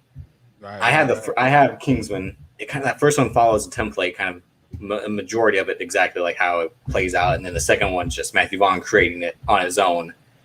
I think same thing with this as the origin story. So I'm finally looking forward to it. At least it's probably been that and Dune have been like my most anticipated movies that got pushed back because of COVID. Dune? Yeah, Denis Villeneuve, come on. No, sir, not me. Come on, the man made Sicario, Arrival, fucking Blade Runner 2049. I'm only watching for Zendaya. There ain't nothing wrong with that. Ain't no problem. Yeah. But yeah, man, that's it for Kingsman. Yeah, and again, so I would probably say that's what I'm looking forward to the most for the second half of 2021. What about you guys? What's the one project that we discussed that you're looking forward to the most? Banks, why don't you go first? Let our guest go first, man. Let's go first. Way to kill my segue, you asshole! Like you. Yeah. To pivot, but I'm have to go Spider-Man. I think Spider-Man is probably the most interesting out of everything here, but Spider-Man and Kingsman for me. Those are my two. To be 100% honest, I didn't say anything positive about anything but the Suicide Squad, Spider-Man, and Kingsman. So I got to go with Spider-Man, bro. Yeah. Spider-Man for me is only because until I know for sure that this is what we're all thinking it is, I'm scared. I'm nervous. I can tell you for sure the niggas are capping. They are in it. No, I know. I'm just saying until I see the trailer and they don't allude, and it's a trailer that they don't allude to anything. It's like them front and center, being like. They're not gonna drop that trailer till Thanksgiving. I'm gonna keep it 100% honest with you. Which is fucking bullshit because it comes up next fucking month. No, I was thinking about that, Dave, and I was thinking about that because it's like, bro, like it's 6 months away if they drop it next month. People's like, they need to drop the trailer next month. No, the fuck they don't, bro. They're 6 months away. If you want to drop it, teaser around, come on, do that. For this movie, you can wait. Legit, hey, if it was me and I'm in the marketing department, maybe that's why I'm not in it. I'll wait 2 weeks before the movie come out. Be like, fuck it, here go the trailer. Why not? What you gonna? Nah, you can't do it anyway. I'm gonna be real. Like, more movies should do short promos, like especially ones as big as this, bro. Like, it's come out in a month. Get ready. You know I said this last week with Mortal Kombat and Army of the Dead. Where like we didn't get the trailers until like 2 months before the movie was released, and look what happened. Those are both mid. Yeah. Army of the Dead was cool, but like Mortal Kombat was like. Oh, and that same thing with G.I. Joe Snake Eyes Origins. They dropped like a minute trailer. Yeah. And be like, this movie's coming out in July, so they are like not confident this movie's gonna do well. Even though that trailer actually looks pretty good. I think the Spider-Man trailer is gonna be attached to Eternals. To be 100% honest with you. Because the Eternals come out. Shang-Chi, because if they wanted to at least build some hype, you can't wait that long. I know it'll be the most anticipated movie regardless, but still. If you do Eternals is the first week in November, so you get damn near 2 months of promo out of that. Yeah. Like you can start like posters and shit before that if you want to, right? But like the trailer, you can do 2 months of promo, bro. Everybody hype by then. And also, you don't want your other movies to get lost in promotion. So, like, let's say that's thinking like Kingsman is now a Disney movie, so that movie's gonna get buried. So they're probably actually gonna push this back again. But no, I think they expected that, Dave, with the Kingsman, because it's like, bro, that shit was supposed to come out last year, the year before. And it's a franchise. 2018. It's a movie. It's a franchise that makes like $500 million at the most. It doesn't cost too much to make. It's like $125, $150. Plus, they're all R-rated, so like there's a barrier going into it already. You know what I'm saying? The Spider-Man, the trailer for Spider-Man comes out before Shang-Chi and the Eternals. They're getting buried, bro. Nobody care, G. They're getting jobbed out till Spider-Man comes out, especially with all the interesting shit they want to do with the movie. See, no, I think that's why you have to put it out around Shang-Chi to then attach something at the end of Eternals to be like, come see Eternals because then you'll see something about Spider-Man. Yeah, I think Eternals is the best. You gotta do the double dip. That'd be the best way for them to do it. But the thing is, I don't know how they do the Comic-Con run without a Spider-Man. You know, because Ultron ends with Thanos, and then Ant-Man ends with the Civil War scene. Mm-hmm. Yeah, and then we can because they had nothing in between. Ant-Man remember the old days. What old days? Go ahead. No.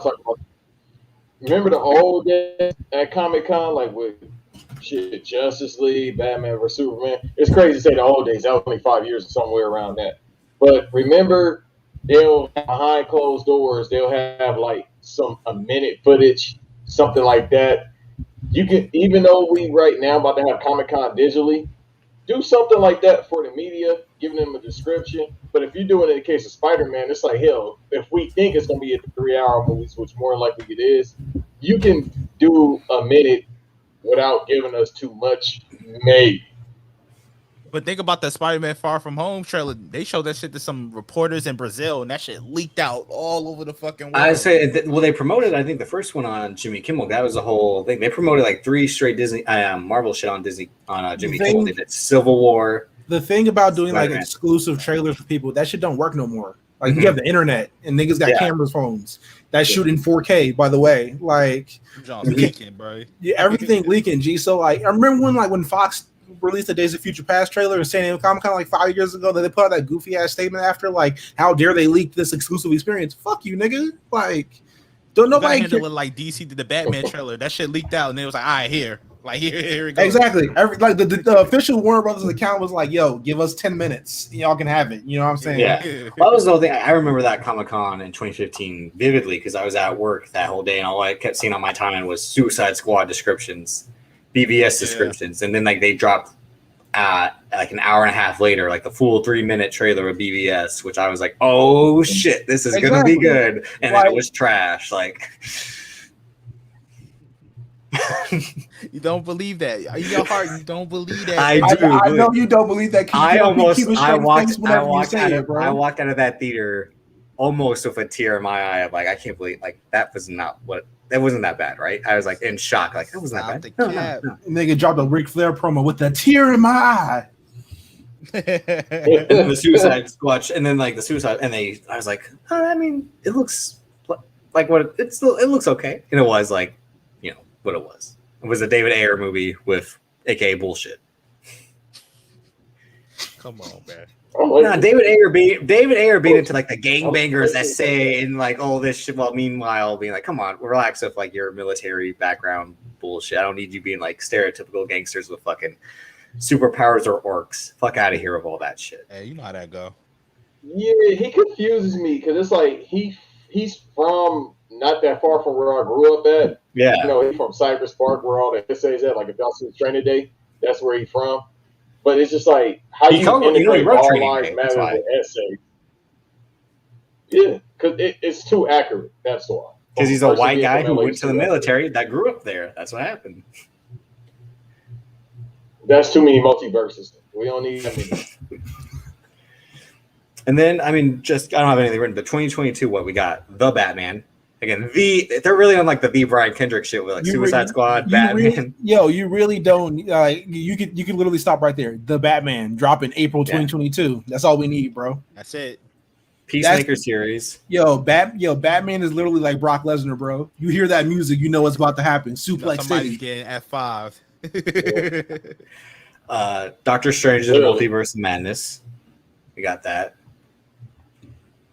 And then what are the Disney Plus shows? Isn't it going to be Secret Invasion, Miss Marvel, Hawkeye, She-Hulk, Moon Knight. Those are all supposed to be next year, Moon right? Knight's supposed to be late last year. They're going to be dropping back to like. That's what I mean. They're going to own the year. Like, I mean, they're going to go back to their old ways. Like, don't forget like who runs this shit. Meanwhile, DC, the most superhero shit ever dropped. Like, everything.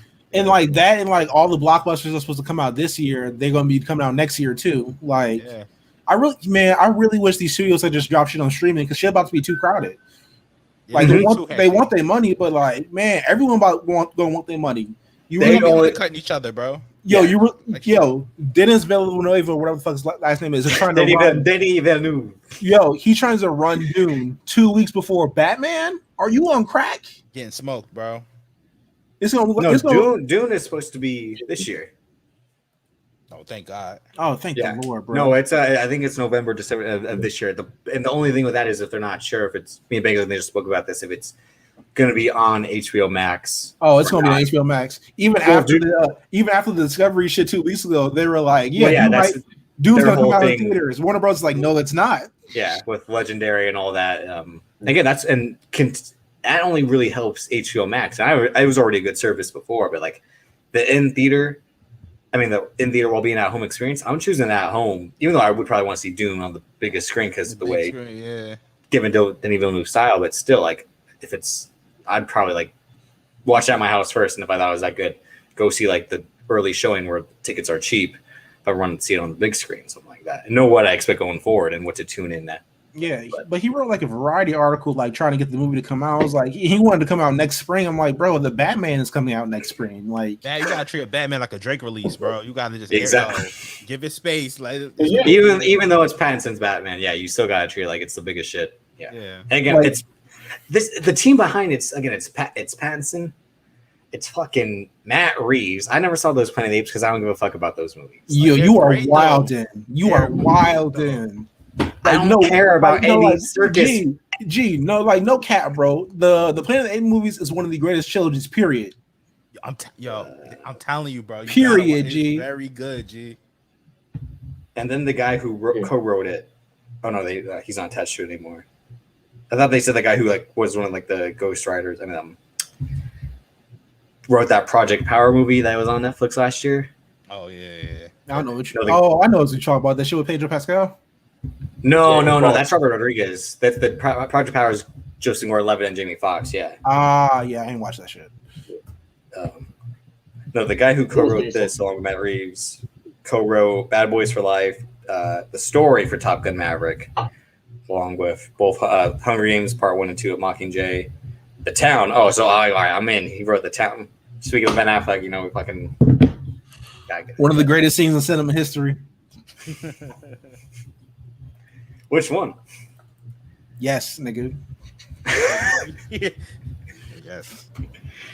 But so that's it. Like, is there a year in comic book IP that you guys think of being the best? Like I said, 2017 I think was a good one given 2008. 2008. Ooh, yeah, well, I'm saying I say that's the inception of it going forward. Because 2008 you got Iron Man, Dark Knight, right? And then there's 2012. 2012 you had the Avengers and the Dark Knight Rises the same summer. And Spider-Man, the Amazing Spider-Man. Yeah, we don't talk about the first that. one. No, you don't do that. Don't do that. No. We don't, I'll run it back, but come on, man. It's not that. You got killed over some milk, Uncle Ben, but it's you got killed over some 2%. Literal milk, not Cass Holland. Yeah, real milk. Put out Shorty's TikTok name. That is wild. And who I see? Gang Growl, aka Banks. Hey. Full circle. Why you acting like you weren't looking again? Like in TikTok name, you were the one being like, "Where's that? Where's it? I need it. Give me what I want." Like I said, like how they try to find Jason Bourne in the command center, like, "Give me camera 2. Triangulate the signal." That was you yesterday. Don't act like don't try to play. He was coordinating. Nigga, when I saw Banks' name, I was like, "God damn, it's Banks on there." Oh yeah. Oh my God! It's like Triple H with the recruit. Assassin's Creed, nigga. Name Ezio. I go for the kill. Yeah, 2012 isn't a bad one. And don't forget, 2008 there was also a Hellboy 2: The Golden Army. I actually kind of like that. I haven't watched it in a few years. The original that was actually good. Movies are really good. I really wish they didn't fuck it up with David Harbour a couple years ago. I never watched that when Banks he walked out of the theater. You said right. I walked out. That's one of the worst experiences I've ever had. Stone Cold on Monday Night Raw. Walked out. Said, "Fuck this shit. I'm not doing this." I took my ball and for a refund. I full wife like I want my $18 back. That was a horrible movie. But yeah, 2012. I said 2015 has Wonder Woman, Guardians 2, Spider-Man: Homecoming. the shitty Justice League, but a lot happened in that year at least. Yeah. 2016 also is good because BVS, if you guys want to do that, I don't. Yeah. Daredevil season 2, Civil War, Doctor Strange at the end. Wasn't there one other year too? Yeah. Suicide. So I really think that's an up and down year. Yeah, 2012 might be the best one, only because both like the biggest movies of the summer and the Amazing Spider-Man. And the Amazing No, you are not. I said, wait, no, let me finish my point. I was like you, were like when that trailer dropped, I'm like, this looks like bullshit. No, he's a skateboarder. Then I saw it and I was like, oh, that's good. But like the Dark Knight Rises, the Avengers, they both broke $1 billion in the same summer. You know what I'm saying? Like within 2 months of each other. The only reason Spider-Man didn't is because they're like, we just saw Spider-Man 5 years ago. Now we get a new one. They were again the Uncle Ben thing and all. They were all pissed about. How many times we got to see Uncle Ben put in the backwood, bro? Yeah. Well, that's what Kevin Feige's like. We're not doing that, and he stuck to his guns. He stuck to the guns that didn't kill Uncle Ben. So. Yeah, gonna made Tony Stark Uncle Ben. Attacked out by Jamie Foxx. Yo, chill, G. Jamie Foxx to the comb over. Don't forget it. Oh God, I literally feel bad for Jamie Foxx. I literally feel bad, even though I have nothing to feel bad for. Like, oh God, he's a guy of all that talent. Like, is just horrible in that movie. And that's a horrible movie to begin with. But he's bad in it as well. I mean, but he tried. Like, that's what I mean. I feel like you're trying so hard for a movie that's so bad. True. You're a legend, bro. You gonna try? He tried. Anyway, both teams played hard. Guys, both teams play hard out there. Didn't get the result we wanted. They played hard, man. Is what it is. Yep. But Van X, thanks for coming on. Yo, love you guys, man. No problem. Got homies, man. Yeah, appreciate y'all, man. Of course, anytime. Is there anything you want to say before y'all go? Before y'all plug your shit, is there anything you want to get off your chest to either of us, or just say some random shit just to say some random shit? I want you to find Allah. Baby. Yeah, you gotta find your way with. I need you to find. I need you to find enlightenment, my brother. Facts. Matter of fact, we should host like a watch party. You gotta come through, man. Yeah. You gotta come through. If it's anything but BVS, I'm down. Yo, pull up, bro. You're not gonna fucking do Eyes Wide Shut with BVS to me, like Eyes Wide Shut, Clockwork Orange. Yeah, you're not gonna do that where I'm like, we're gonna get you right. We're gonna, what I mean? But we're gonna have Davis like get out after BVS. Yeah, exactly. The sunken place. Go find out a lot about BVS, Free Palestine, fuck Trae Young, and that's all I gotta say. That's it for me. What about you? Fuck the white people who ruined baseball. Free Palestine. You did. Facts. Chelsea is still Huff. Come on. Exactly. Josh, if you're listening, we might have to reschedule tomorrow to have X do some. Chelsea is still Huff. I'm glad a Black King got another trophy though. You know what I'm saying? Watch out for the Batman. Don't fucking watch Eternals. Don't waste y'all time, bro. Watch that shit on Conflicts. Be safe, stay masked up, even if you vax. But yeah, man, you know what I'm saying? Don't wild out too much. Listen, stop. If I see someone eating ass on the fence again, bro, I'm gonna be sick. Legit, like watch. Let's expose Banks right here. Banks, are you vaccinated? See, look at that. You been raw dog in the streets, my nigga? Hey, man. Nigga, raw dog in the air? That's crazy. Hey, man. Just like dude that was eating the gas, that was eating ass on the gate, that's about to be me this summer. Vaxxed or not. This is a sick Negro. Yes, sir. I still got them drops on deck. Don't do it.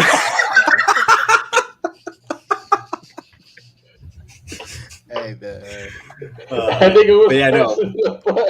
I'm ready. I got him. No, but for real, let Fernando Tatis be Fernando Tatis Jr. Let Shohei Ohtani throw a baseball at a fucker's face and wave at him in the next at bat. That's why no one likes baseball, because we can't do fun shit.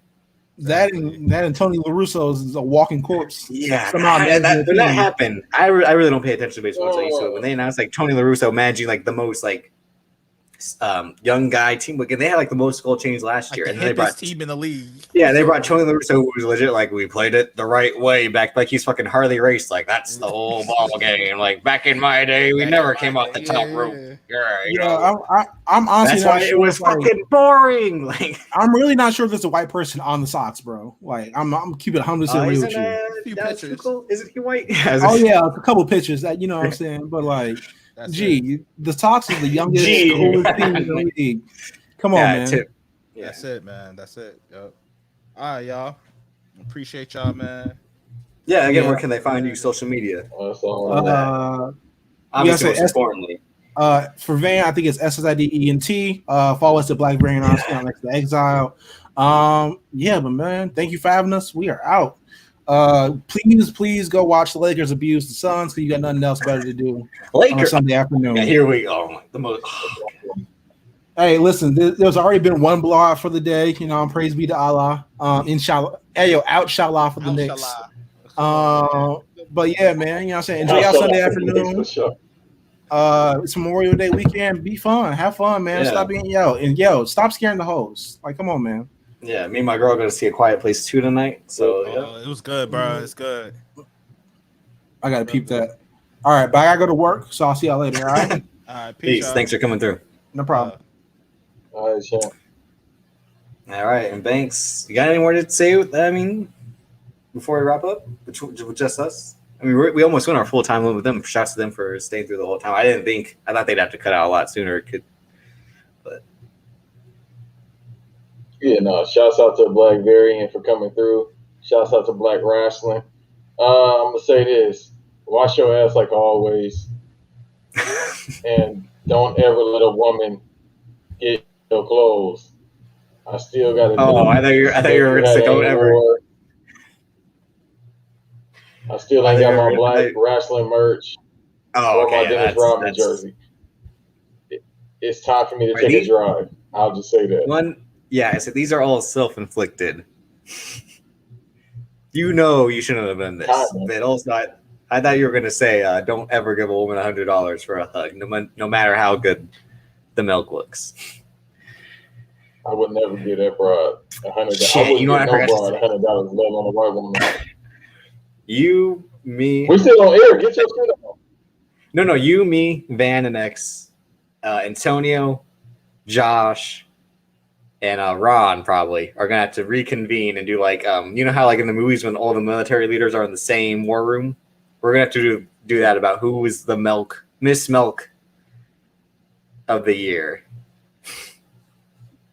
We won't be doing that. I'm not letting that. Yes, we will. Yes, I will.